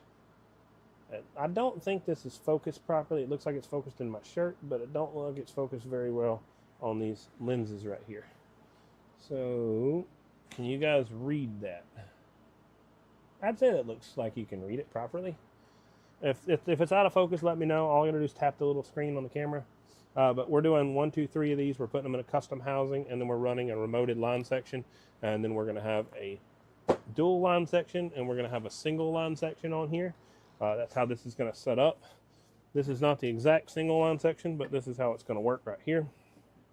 So you see the single line section right here going to one of these meters. The layout is actually going to be like this. This is going to read input reflect right here. This is going to be read reflect right here. And this is going to read output power this right here.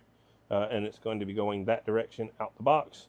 And this is going to be going back into the box right here. And then back to the radio and stuff like that right there. Actually like that, since it says it's that direction. We will follow the instructions since I got something marked on these. So now I have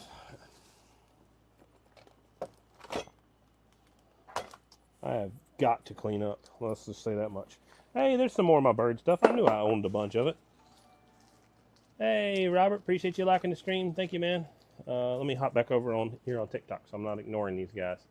So this is a custom bird setup. 28. Hello from 28, New Orleans, 73. Waving a hand, 73, man, right back. I do not work on radios. I am an RF supply company. So if you want to check and see what I do, it's dwinsrfsupply.com right here. dwinsrfsupply.com. You can see me on Facebook, and you can see me on TikTok and YouTube and stuff like that. Anything to do with RF, I typically am involved with it. When it comes to radios, I don't do those. I will be selling some amplifiers. I've got an AL82 and then a Henry 2K right now.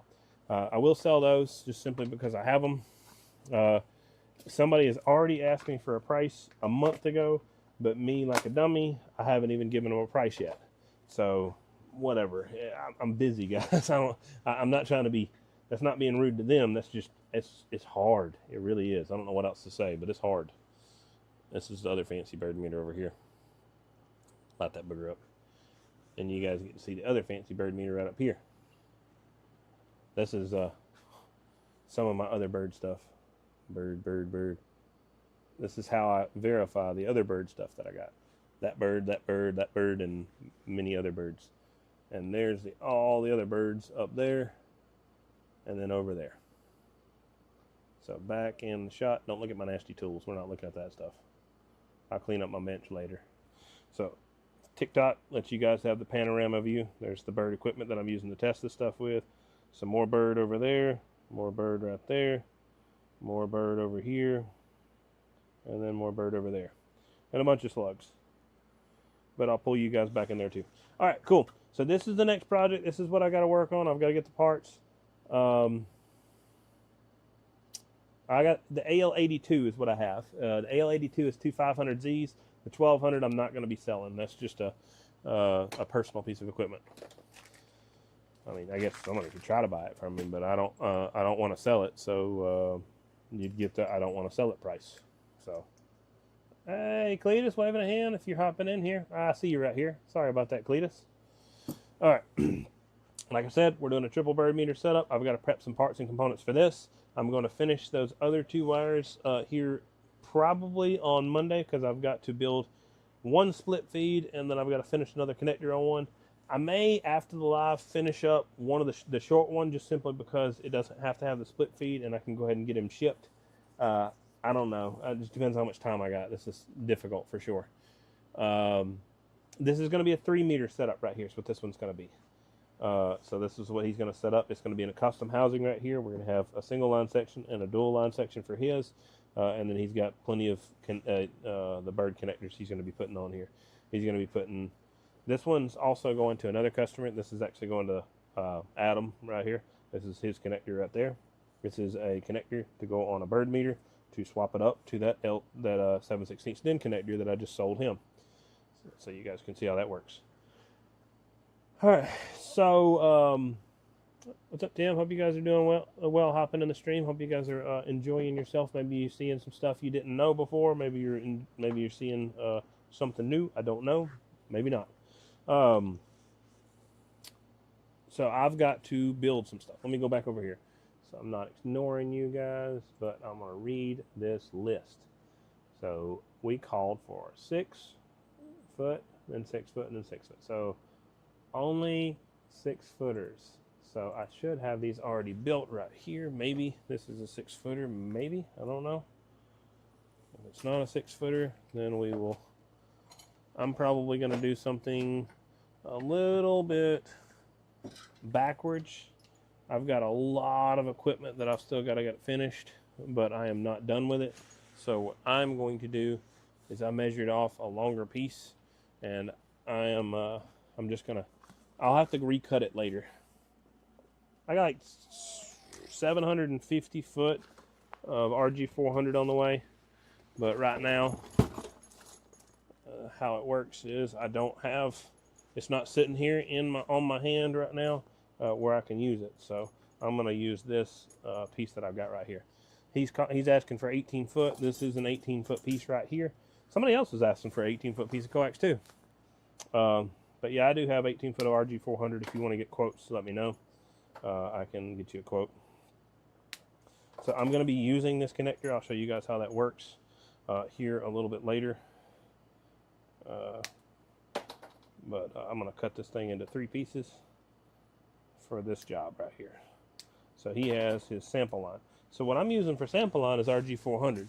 It's a bit overkill for sample line, but if you look, I've got some leftover right over here. Maybe it's on the back of this wire. Yeah, I got some right here. I am not a big fan of this type of sample line right here. It's fine, it's all fine and dandy, especially for these connectors right here. But when you're trying to do something nice on a Teflon connector or something like that, I just don't like this wire. It's fine for some guys though, for sure. So I am measuring this into 3 pieces and we'll get it chopped. RG400 would be better for, not really better for accurate readings. Just to be fair, it's only a 30 microampere signal.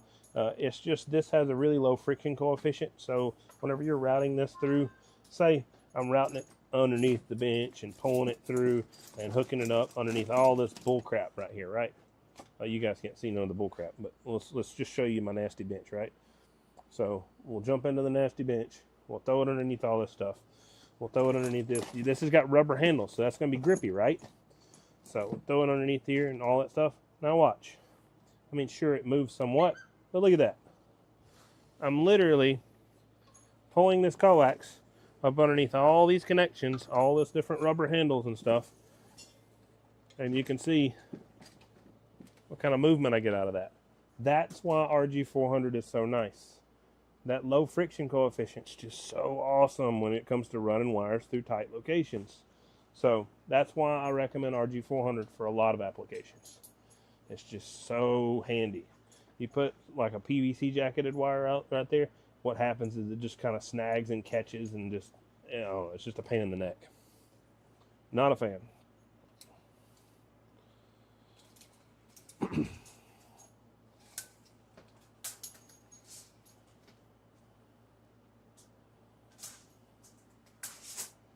All right, first one. Hey, John, appreciate you liking the stream or liking the live. It's kind of weird to call it a stream. It is a stream, but it's a live video. I don't know. So, stream, I guess, is more for like video game guys. Maybe some of you guys will get the reference, other guys won't. But all right, so we're cutting this one real quick. If you guys stick around, I'll show you how to build some sample line for your bird meter setup.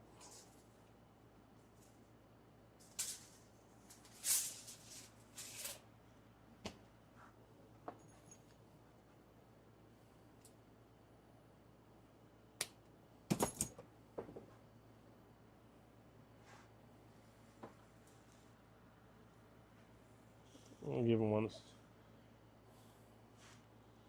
Measure all 3 of these, see if they're what I need them to be. I love that, man. Be flopping that thing all around and it still don't get caught on nothing. And the 3 meter reflect, you could do reflect average and peak. Yeah, sure. But this particular 3 meter setup is output, peak, reflect, It might not even be peak. Let me look real quick. I'm gonna look at his ticket real quick. Give me just 1 second. I'll read it off. All right, here he got. Yeah, he's gonna do peak. So he's gonna do peak and average on 1 meter and do both functionalities the same way. Peak and average is on the same meter. He turns it on to check peak, turns it off to check average. And then he's going to have the other one for reflect and the other one for input reflect. But I do have, if you guys are interested, a super custom setup. This is a triple line section. It is stupid rare, hard to get a hold of these things. But so it's a 3 line section meter. So you can use this for output, you could use this for output average, this for output peak, and this for reflect. So yes, that could be used in that configuration with this triple line section. Otherwise, if you were trying to read separated peak from your average on a different meter, you would have to somehow connect 2 different line sections together in order to make a 3 line section hookup. So that would be kind of long for an assembly right there. But you could do it if you wanted to. Okay, this is all cut, so we're going to go ahead and start. I'm going to tie this all together, I suppose. I'm not going to be super special. We're not going to separate all these wires. I'm going to keep them all together. All I'm doing is the same thing to all 3, so it shouldn't matter. We'll zip tie them, though, real quick. So we can get a hold of those little small 4-inch zip ties for this. So, like I said, we're working on some bird meter setups right here. Hope you guys are enjoying it. Let's zoom this out real quick on Facebook land so I can work a little bit more where you guys can, like I said earlier, I can flop my hands around so you guys can see what's going on. A special slug for average. There are, yes, specifically special slugs for average. So you can get what's called a slug like this. This is what's called a DPM slug or an APM slug. It's a true average reading meter slug, but most guys are not going to get that deep into it. So no, you don't have to worry about that there. So if you just wanted to check out 10 watts output, you can check 10 watts average. You can check 10 watts peak with the same slug. Just make sure you get something like this. The thing you're going to come into a problem with is when you start going to these right here, especially when you get to larger values. Not the coaxial dynamics, but the higher frequency ones. When you get up super high in frequency, what happens is, do I got one to explain? I do not. So if I had, say, a 2500 watt slug, it'll say 2500 watts, 1000 watts peak or something. I can't remember. 1000 watts average. I don't remember. So it's 2500 watts peak, 1000 watts average. So it's able to read 1000 watts at the average level, but only 2500 watts at the peak level. So there is a limit to what you can run on the higher megahertz slugs. So just be careful with that. I sell slugs here, so if you want anything, you can always order them for me, and I'll make sure you get one that's actually going to work for you for what you're looking to do. So set these birds back here. Move these birds back here so you guys can see what's going on. Line sections back there, and let's set some coax right here. It's been a minute since I worked on some RG400, man. I'm, to be honest, kind of looking forward to it. It's been a while. Now the bad thing is I've got 5 of these to do here in just a little bit. I've got some coax coming out of Europe that I've got to build. Okay, so what we're doing from here is we're going to go ahead and do what I want to do. I suppose, what did he order? Did he make it fancy or did he keep it simple? Let's look at his order. So he kept it fairly simple on his design. So this is going to be cut into a split feed. We're going to go into a connector, but I can't do that right now because I have to go into a small connector. So what I'm going to do is do the UHF connectors. So you guys will see me do a modified PL259 on here. So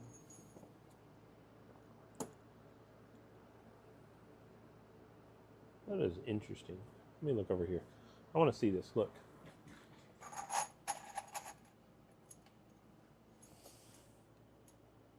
Look at that. Watch this. Watch what I'm about to do. Not trying to be too proudful or nothing, but Tarnax would probably be better than this.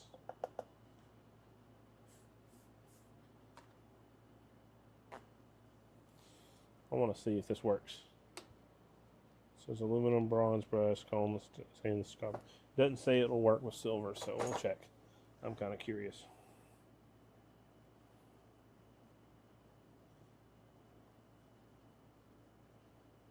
What do you guys think is going to happen? I'm going to tell you guys a neat chemistry fact here in a minute, too.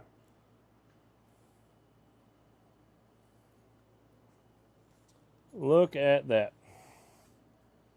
I don't smoke, guys. So that's something for you guys to see that's pretty neat. So this one's significantly more yellow, right? What's happened is this has started to oxidize. This is a silver oxide is what this is trying to turn into.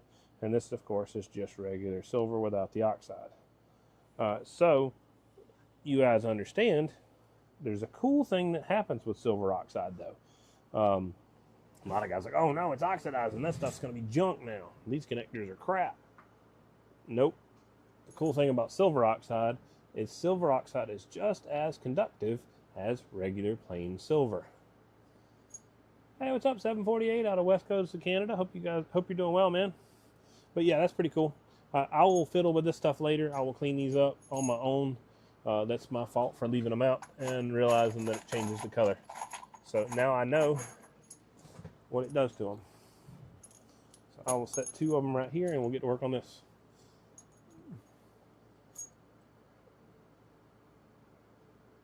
Nah, you're cool, man. Appreciate you, man.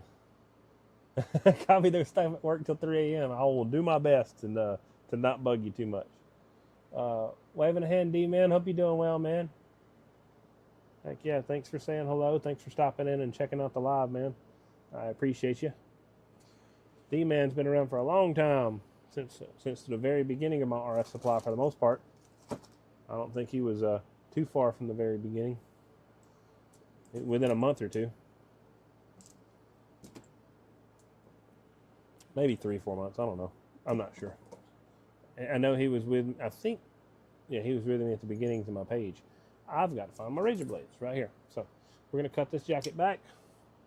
We will pull this connector back right here. We need to grab 2 reducers. They're going to be up in here. I should be able to reach them from here. I had no idea. I'll use them for peak forward or peak reverse. Yeah, no problem. Yeah, for sure. Tony Cochran, appreciate you, man. Thanks for liking the stream. Thanks, Tony Lloyd. Appreciate you for liking the stream. Appreciate you guys. Thanks, Todd, for liking the stream. Appreciate you, man. Not far. Enjoy and support my brothers. Heck yeah, man. What's up, bro? Has it cooled off there in Georgia? I do not think it has cooled off in Georgia. I think it is still raring and ready to go. Currently, the weather is 73 degrees tonight, but it was 90 today. Tomorrow is going to be 95. And it's going to rain Saturday, Sunday, Monday, and Tuesday. And it'll be 77, 72, 78, and 79. And then after all that rain, it's supposed to rain again on Wednesday. So I don't know. It'll warm up after it finishes raining. After next Wednesday, I don't know, 89 degrees when it finally warms back up. Then at 91, 92, 91, 92. Yeah, it'll be warm. And 91, 92 is Georgia. You're talking about 80, 90+% humidity, though. We're not at no 0% humidity at 90 degrees. We're up there. Why do I have a third one? I don't know. Not sure. I could spend some time and use this, but I'm going to keep this as an example piece, and I'm going to chop this off just simply because I'm not going to chop it right away, though. I'll do this first. I got to show you guys something neat. I'm going to show you guys how this works. I wonder if I can get to my cutter. Top of a few months for sure.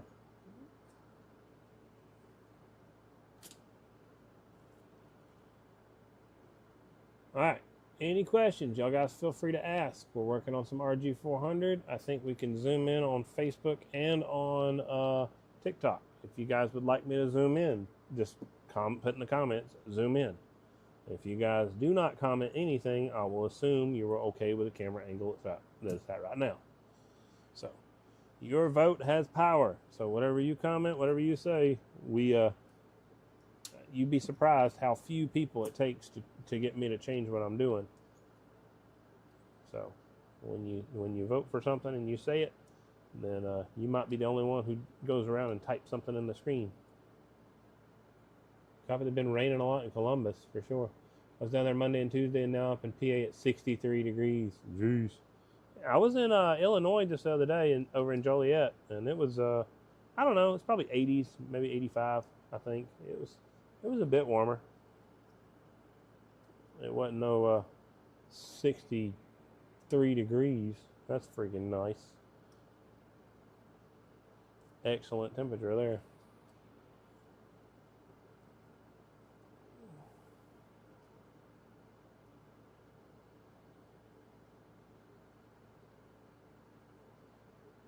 You guys seem to like the RG400 pretty good because it's small and familiar coax.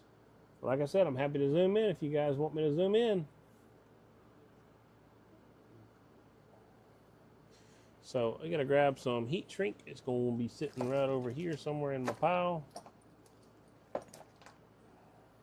You know, the bad thing is I own, like, I think, what is it, 4 or 5 more Burt NML LMR 400 mounts. Not typically, but probably could. I've got a distributor for about everything, so I probably could offer something like that. You would just have to request it, and then I get you a quote for it. If it works out, then great. If it don't, then so be it. Chris, appreciate you liking the stream. Thank you, man.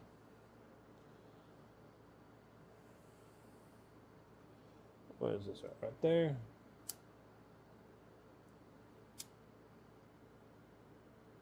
Liking the live, I'm sorry. I keep saying stream. It says stream on my thingy. But thanks for liking the live, man. You guys are appreciated. So we're going to do something different. So I don't typically do this. This is a little different than what you see me build my other RG400 cables. So you guys will see in just a moment why I'm doing this. I don't know why I just did that. That was dumb. All I got to do is this. Gotcha. Doink. Yoink.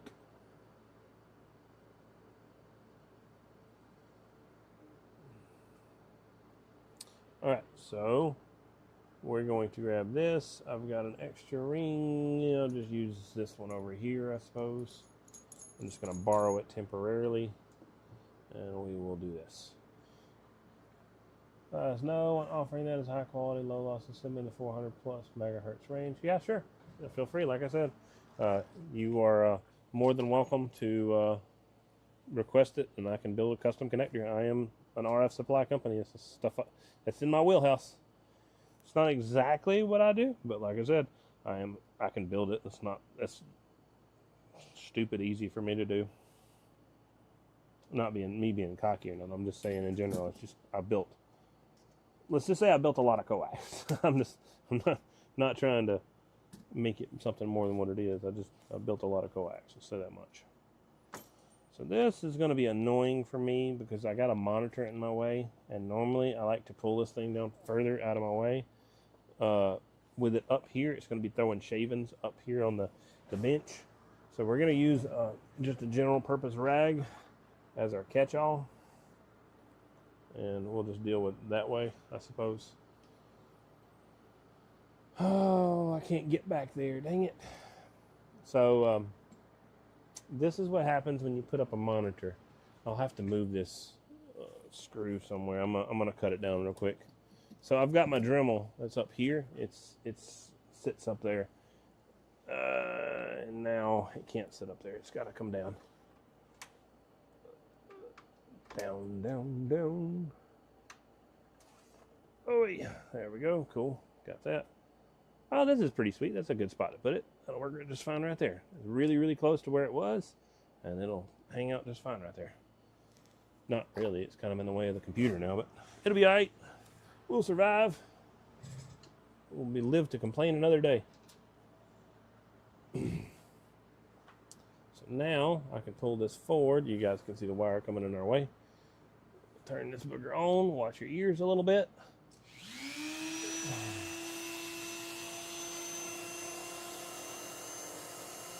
Try not to hit none of the touch screens.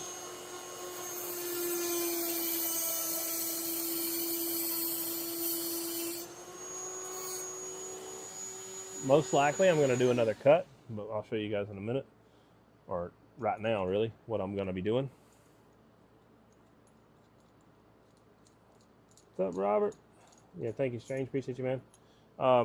Probably Strange, if you don't mind, message me on my Facebook. It's spelled the same way as the TikTok is, but it's a lot easier for me to respond to a lot of the messages there, just simply because it's got like a little bit of more business workflow than the messages here on TikTok. So if you get an opportunity, go to Facebook. It's D-Wins RF Supply, same spelling as this.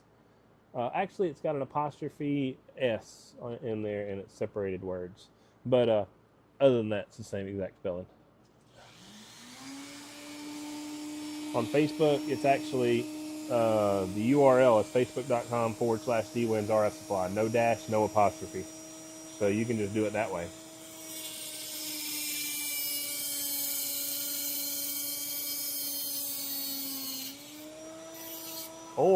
Or I can get fancy.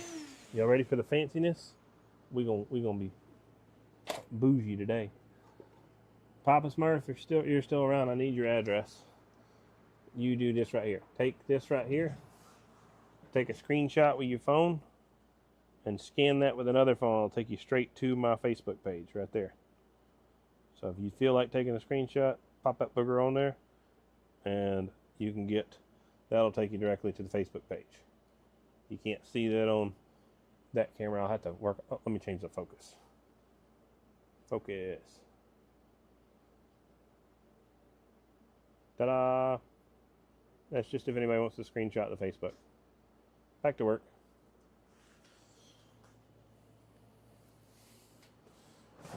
All right. That's an easy way to find my Facebook, but if you can't find it that way, it's literally facebook.com/D-Wins RF Supply. That's it. DWINS RF Supply. Are you saying it's been raining a lot up there too, Needlebender? Tug, thanks for liking the live. Appreciate you, man. It's appreciated for sure. Thank you, man. Y'all see what I did? You see what I did? Did you see me? All right. Sorry, that's I can't do too many movie references. I'm sure it'll copyright infringe me for saying a movie quote. All right, so is it focused? Yeah, we're pretty good focused. We're good. Hey, what's up? Fat Joe out of Connecticut. Appreciate you, man. I think that is him. All right. I'm going to try to memorize people out there. Try to memorize your handles and stuff like that. So, we're going to get fancy here. You ready? Do-do-do-do-do-do. Bam. Right there. Take this right here. Tighten that booger on there. Got to get my pliers and my goodies. I need this one right here.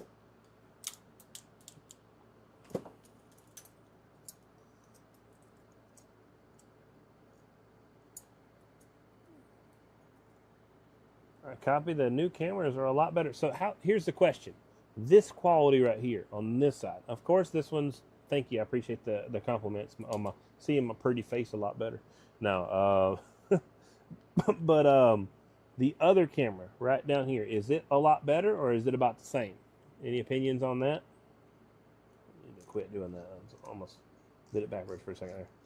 When you're working with a PVC wire, you can't do it this way, but I can do it when I'm using a Teflon wire because that low friction coefficient. I like to tighten it up backwards so I don't scrape up that connector because it looks ugly when I do that. I have to do that enough with RG8X, and that's irritating. Irritates the doo-doo out of me. Now, I'm not talking about the camera quality on TikTok. That is limited to whatever phone quality it gives us. I think it looks pretty good on TikTok too, though.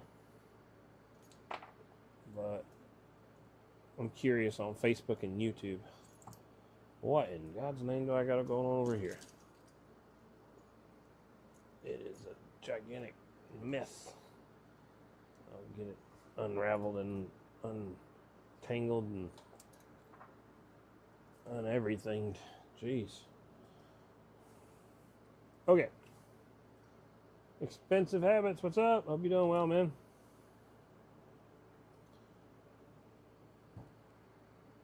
A lot better in your opinion. That's awesome. Thank you. Appreciate you. The flowers. Thanks for letting me know. I'm constantly trying to improve the videos for you guys.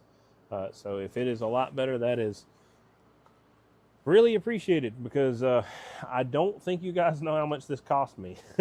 It costed a lot of money. It's not a prideful thing. It's just I wanted to do something for you guys. I want to make content that's good enough for you guys to get into it and get interested in it, and the guys that are already interested in it to stay in it and not get burnt out or anything like that. Want to keep it interesting for everybody, and want to make, I don't know, just want to make the RF community interesting and cool, rather than oh, let me go back to my cell phone, or oh, let me go back to my video game, or oh, whatever. Maybe, I mean, of course these videos are not for everybody, but I don't know. For the guys that enjoy it, it's made for you.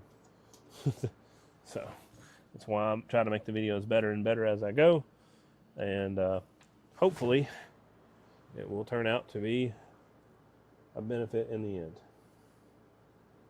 It's clever using the heat wrap. Yeah, user, it comes in handy. I've done it with Teflon. I've done it with several other things for sure, but that is a good tip and trick for you guys to play with and use when you're building coax.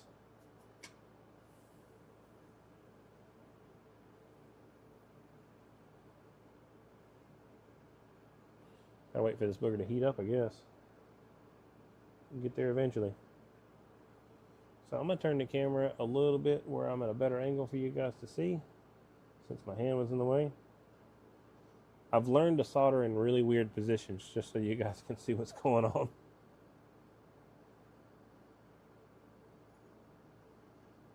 Biggest thing when you're soldering is make sure you just have your iron on the source for the most part. You're not trying to just touch your solder to it over and over again.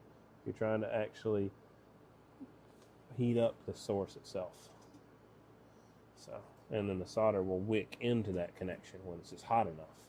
If it's not hot enough, it won't bond for a crap. And then here you are just burning solder, and it's not bonding. It's not pulling into the connection. Just like having a weld that's not actually going into the actual metal itself, and it's just a surface look, and here you go to rip it apart, it's not structurally strong.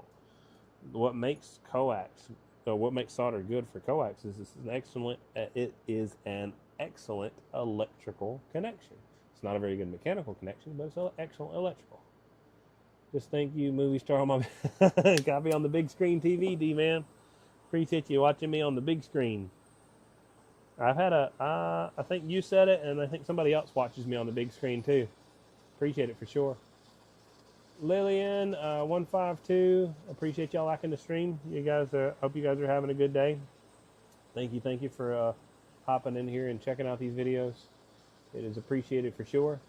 YouTube land, there's quite a few you guys in YouTube, so I thank you guys for hopping in too, for sure. I know there's more guys sitting back in there not commenting, but I do appreciate y'all anyway. I did something dumb that was stupid, so that was a little bit more heat than what no, it ain't. Yeah, it is. That was more heat than what I needed. So what happens when you're doing this is I have a little tester that I put on here, and I didn't put the tester on there, so now I'm letting it cool back off while I'm sitting there adding solder. I'm like waiting for it. When's it gonna get hot enough? It was hot enough already. So I'll show you the guide that I use in just a few seconds when it finally cools off. Sorry, I'm being a little... Alright, so it's cooled off some, right? So what I would do is I'm going to add a little bit of solder right here in this connection.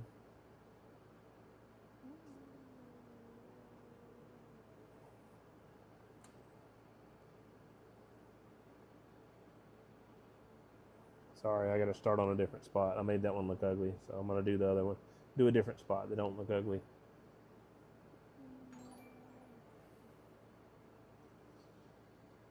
Zafiro, thanks for liking the stream. Appreciate it. Fuentes?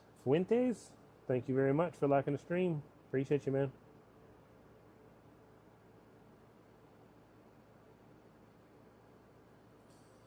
So we're going to flip this around and go to a prettier looking spot over here.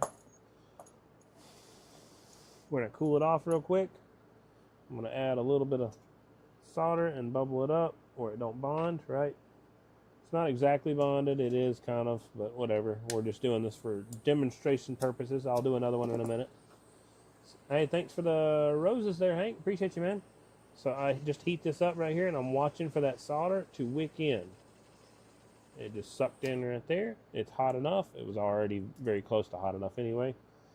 I artificially cooled it down by just blowing on it. And that's how she sets up. It's not super complicated or nothing crazy by any means.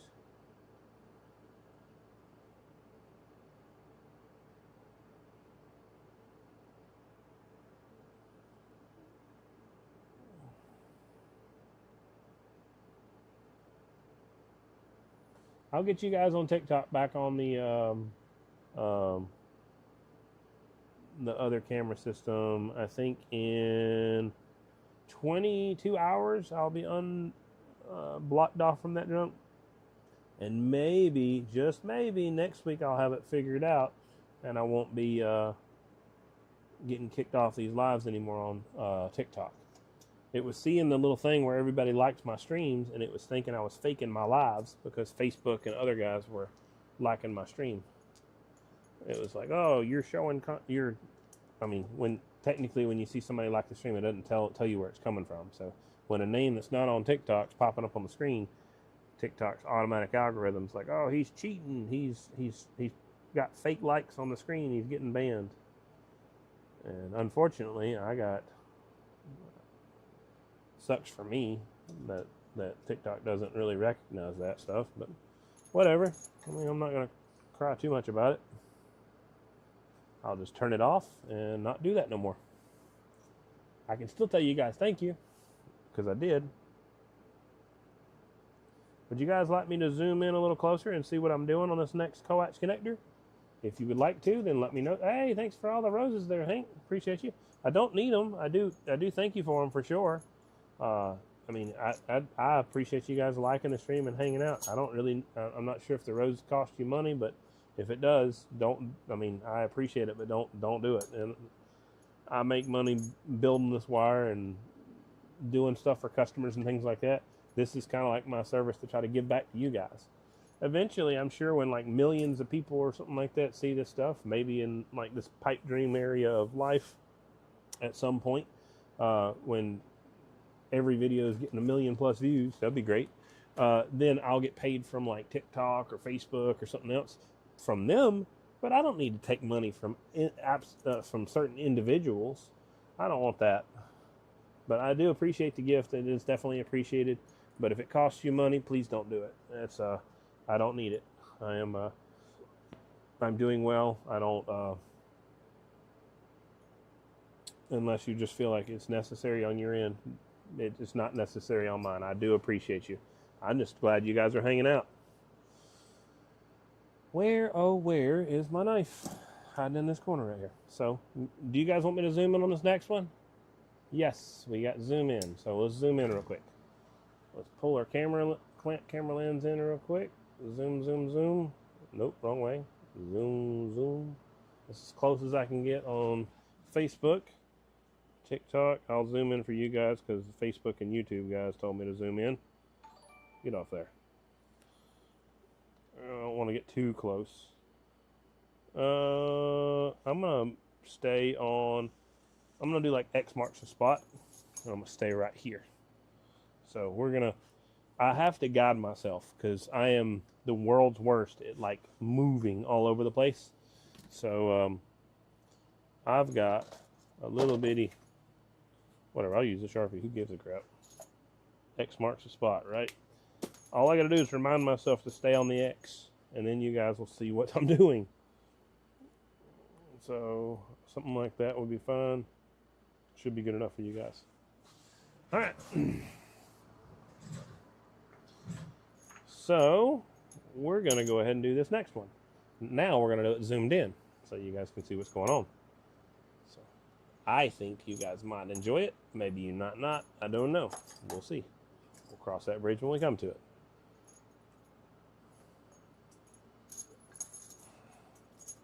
I'm just getting the hot connector out of my way. And then also getting all the extra material out of my way. And then cleaning up my nasty spot. I'm going to make it look pretty in this one little spot right here for you guys.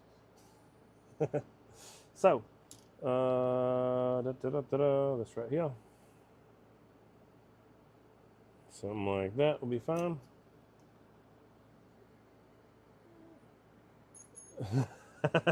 Copy that. Every time you want somebody to costume. Hey, I got stuff you want. It's like going to the daggum used car lot and be like, oh yeah, I like that car. It's okay, man. That part's fine as long as I'm getting something that you want. I'm not forcing you. I'm not forcing you to buy something. Look, hey, this video was funded by Whiskey Man.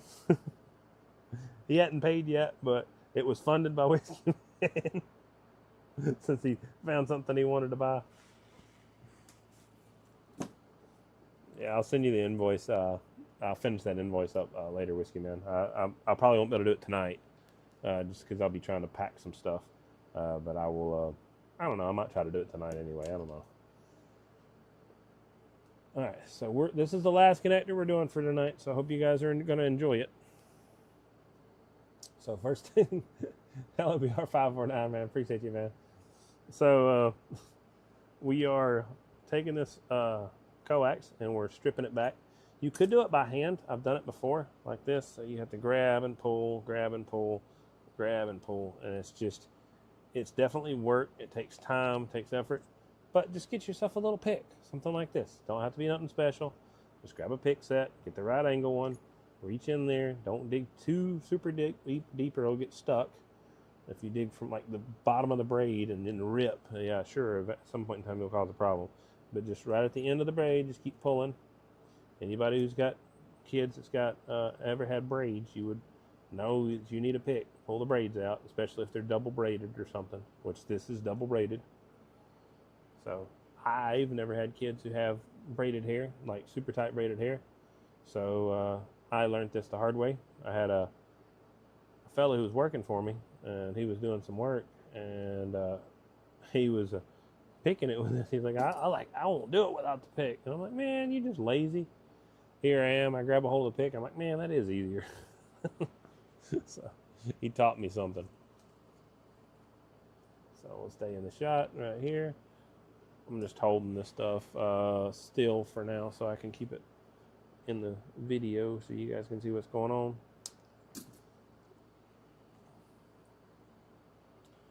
Alrighty.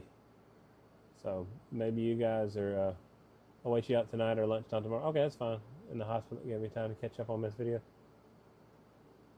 Heck yeah, man, when you get a chance, man, come on. 305 West Palm Beach, waving a hand, man. Hope you're doing well. I was in West Palm Beach, not this year, but last year. There is a break in West Palm Beach.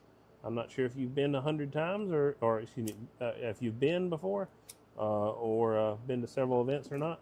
But if you get a chance in 2026, I think it's Memorial Day weekend, I should be there. I've got a couple coax crimpers if you guys would want to see. So one is just a multi-tool crimper right here. Another crimper that I've got over here is a Times Microwave specific crimper right here. And then I've got another Times Microwave specific crimper right here. So I do have some crimpers. This specific application is not going to have a crimp because it's not designed that way. It's made different. But I do have several different coaxial crimpers. and then I have some big crimpers too, like bolt cutter kind of crimpers. Back to what I'm doing real quick. Where in line do I put my reflect bird meter? So if you were to put a bird meter in line, we've got line section right here, we've got a line section right here. Let's say we have output on the box, we have reflect on the or input on the box. This comes in from other equipment, or it comes in from the radio, right? So you'll put your input reflect in right here. You'll go into the box like you're going towards the antenna, and that'll come around to the output of the box right there. This will go back to the transmitter where it's coming from the radio, and this is input reflect right here. Next, going into the output connection right here, coming out of this, going out to the antenna, right? Oh, I'm sorry. I did something dumb. I was zoomed in. I forgot I'm zoomed in for a coax video. So, back here on this very tight video. So, going into the, coming out of the box, going into the box. Into the box from the radio, input reflect. Out of the box, going out to the antenna, that direction right there. This right here is going to be your reflect. Now, it doesn't have to be that way. This can be reflect too. It doesn't matter. So you'll take, say, a random slug. I don't know. Say we want to measure 25 watts of reflect. How much wattage is coming back? So you plug this slug in right here, and we want to aim it back towards the transmitting equipment. So the power is flowing this way. We're measuring power going back that direction. That is how you measure reflect. Input reflect is going to be measured this way. So I've got, where'd that 10 watt slug run off to? I just had it just a minute ago. Oh, there it is right there. So then this right here, you're going to measure this one going power coming from the radio, right? Or whatever other equipment you got beforehand. Its power is going to be flowing that direction. You're reading the power going back that direction. That's input reflect. Output reflect, you got power flowing out to the antenna. You're reading the power going that direction. And then if you want to check output, whatever output power you've got, so on and so forth, let's just say we've got a 100 watt slug right here. We are going to measure output at 100 watts, right? We got 100 watts going that way. We got 25 watts going back. Those are just measurements. You don't have to have exactly those settings. You're looking for typically around a 10-to-1 ratio for the most part. So just simply because you want to have a maximum power reading of around 10%. That way you're reading up to about a 2 SWR, and that's where you'll kind of cut off your limits. Back to coax. Sorry, I was a little distracted. I appreciate you, Bob. Thanks for subscribing on YouTube. Thank you, thank you.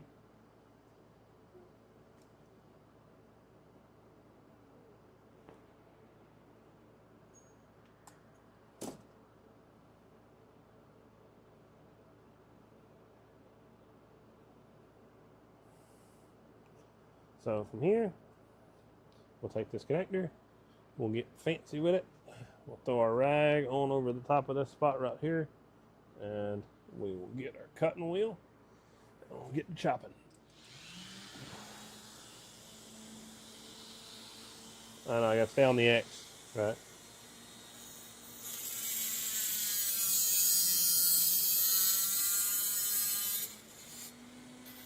Now I do got a question for you guys. Not that it matters or is required. I got plenty of you guys everywhere else. But if you guys want to do me a favor, if any of you got X, feel free to go over there and follow me there, because I'm live on X also, and you guys would be exclusive. I think I've only got like 2 people on X right now. I got like 5,000 or something like that on Facebook, or almost 5,000. But yeah, if you guys feel like it, go over to X. Make me feel a little bit less about having a blue check mark on X right now.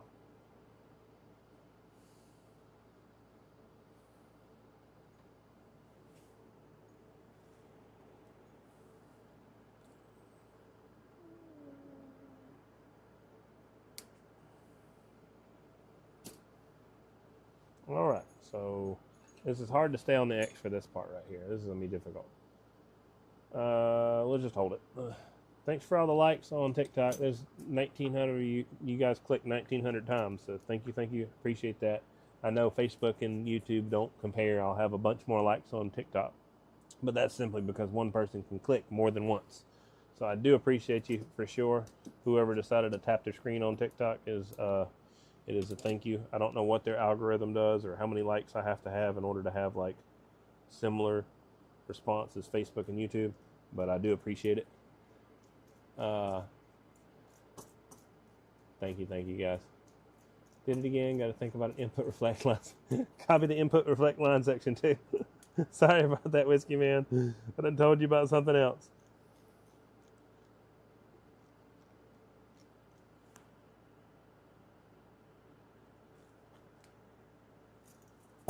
All right, so here we go. We are going to go ahead and solder. I think you guys can see pretty well. I think TikTok does have the better view because for some reason there's a limit to how much I can zoom in.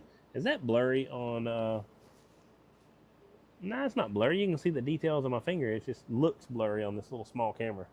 I'm looking at like a 2-inch camera screen, so forgive me, guys. Hey, thanks for the more lives. Appreciate you, Bruce. I do appreciate it, man. You guys are awesome. It definitely is appreciated. Like I said, I don't know if it messes with my algorithm or helps my algorithm, but I know tapping on the screen, I appreciate that a lot more than you guys having to spend money out of your pocket. At least you're just wearing your finger out tapping it.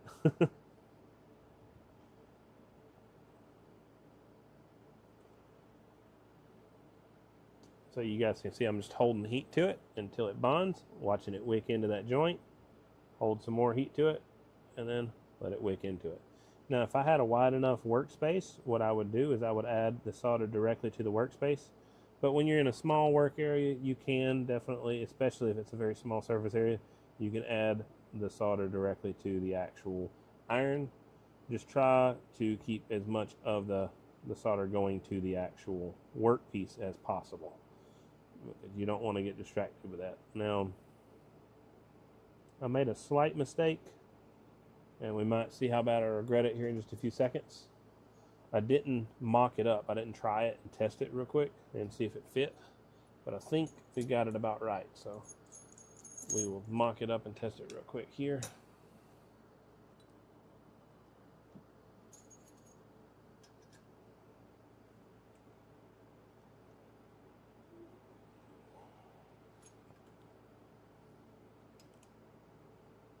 Oh, whoops. Got a little bitty extra right there. Go away.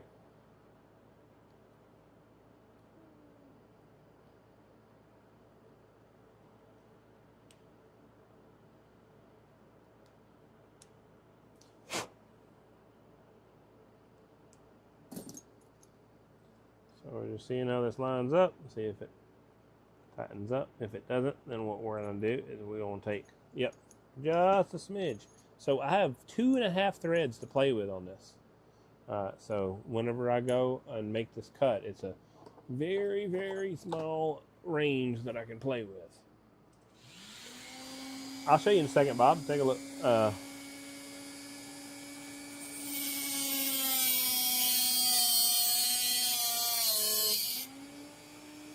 was kind of dumb. Do not do what I do. Put your safety glasses on. I have some safety glasses literally sitting everywhere all over my bench. Apparently they're not right now though. But yeah, put your safety glasses on. Don't be stupid.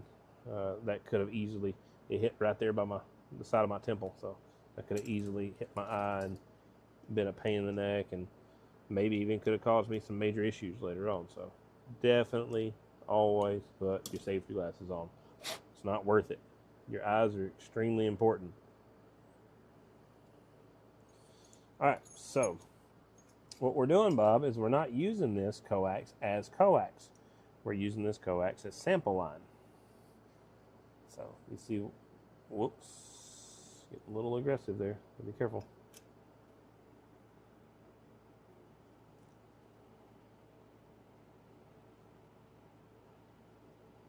Come on, you can do it for me.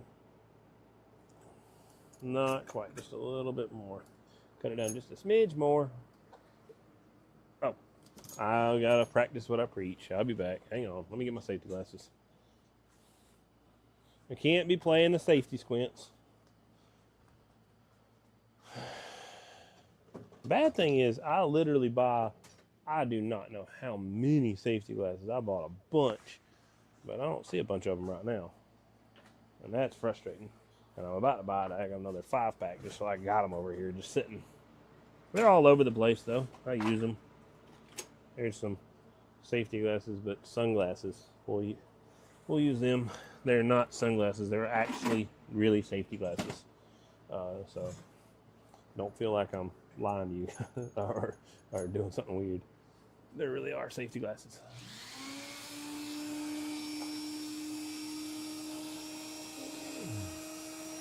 So keep working right here.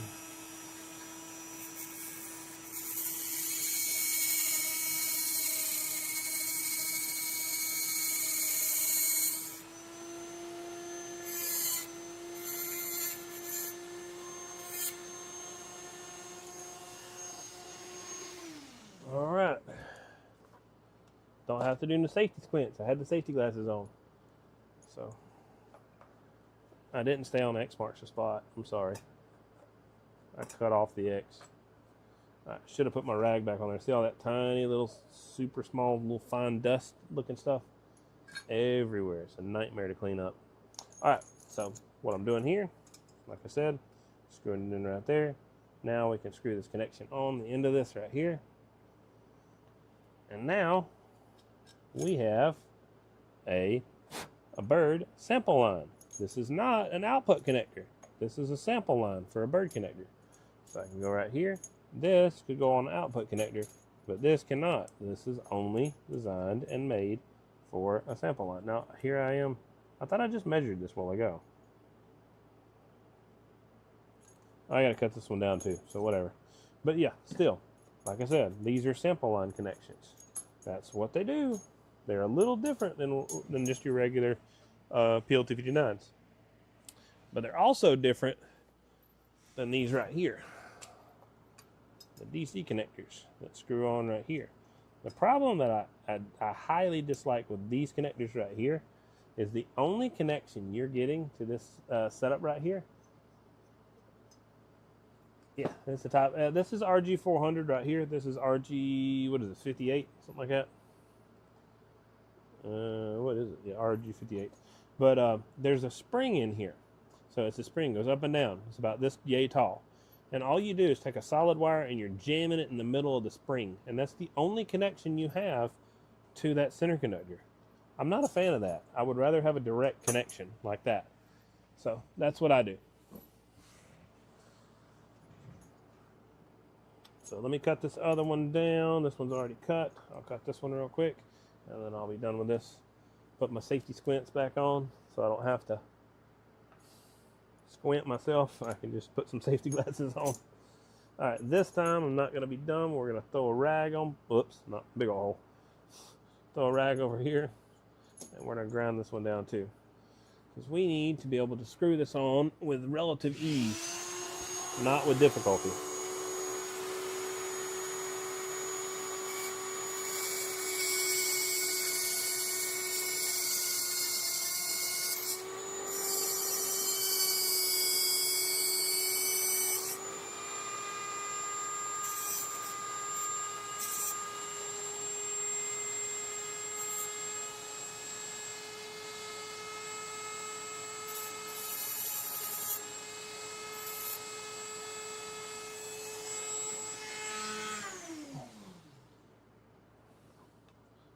Copy the could. Hey, I could have let you guess.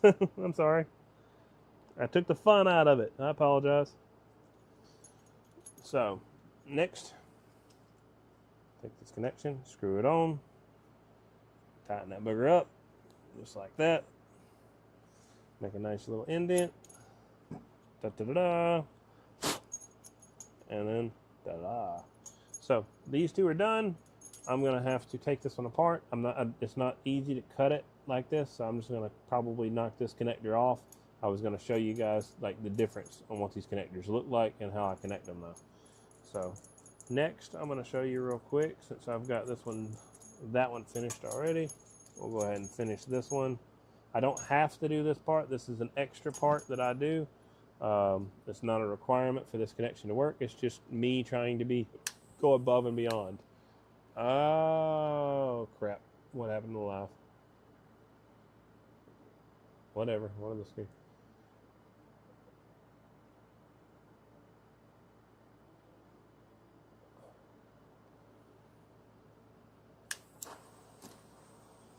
All right.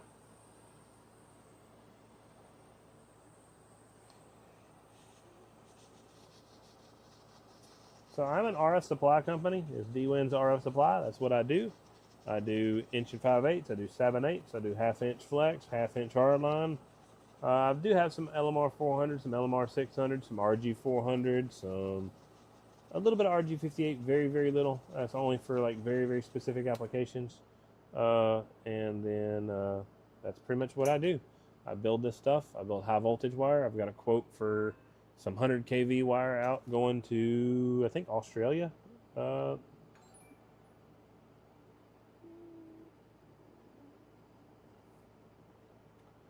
that's what my company is. Thanks, man. Appreciate the subscription, Raj. Thank you. Hello, Caesar. Hope you're doing well, or Cesar. I'm not sure how you say that. So what's happened right here is this is not hot enough. I do have solder on here, but it's doing exactly what a bad weld would do. It's not bonded, nor is it connected to the joint. So what I'm doing is I'm going to heat up that source until it wicks the solder in. You can kind of watch the bubble right there on the end of the solder. Hopefully it's focused enough for Facebook. See, it just wicked into that joint. From there, all we're doing is just adding some more. No, I can't grind it off on the bench grinder. The problem is, you talking about grind it off on the bench grinder? You talking about that other end that I was talking about having to cut off, Whiskey Man? So, oh, hang on. I got to get in a weird position. First one is true. Oh, okay, Caesar. Cool.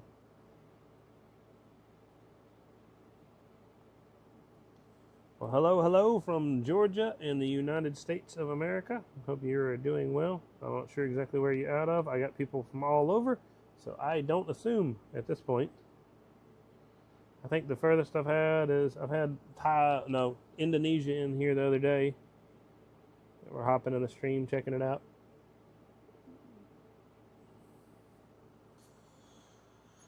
So let's rotate this booger around, and I'll show you guys how to solder these joints. So you want to add your heat to the source, not to the solder. And you let the solder wick into the source.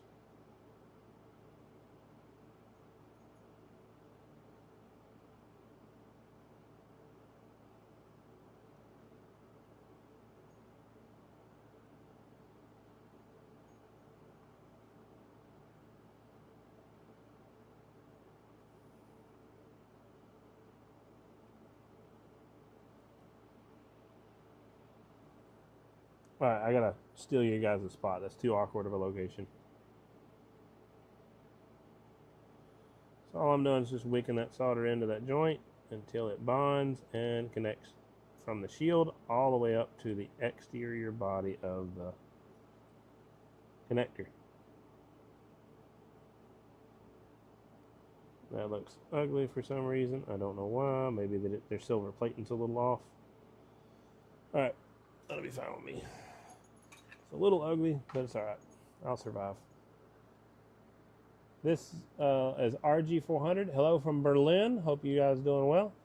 Yeah, RG400 cable is a type of Teflon coax. It's a fluoropolymer is actually what it is.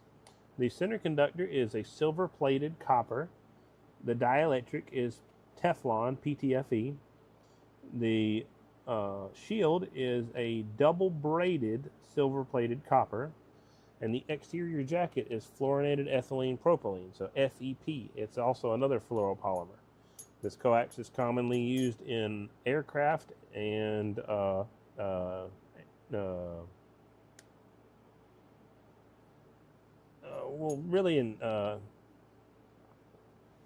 it's used in a lot of aircraft applications, military applications. It's used in aerospace a lot of times. So you'll see it used in it can be used in space. It can be used in very high altitudes. It can be used for low friction. It has a very low friction coefficient, so it can be used in environments where it needs to go through like flexible panels on a plane and things like that. It's also retrofitted for a lot of other applications, and that's what I'm currently doing for its new owner. I'm actually using it for sample line for a bird meter. So it is severely overkill and way nicer than what it's being used for right now. But this is what I'm currently using it as. This is a bird meter right here, and we're making it a connector to a line section. So that bird is going to go to this bird watt meter like this right here, or like this right here, and it's going to hook up to that. So that's what I'm doing right here. Appreciate you, Tony. I'm headed out a little bit myself. Yeah, I've dealt with 213, lots of 213 for sure. I've got RG393 also, which is basically 213's much beefier and heavier duty cousin. But yeah, that's RG393. It's about the size of 213. It's the same exterior jacket.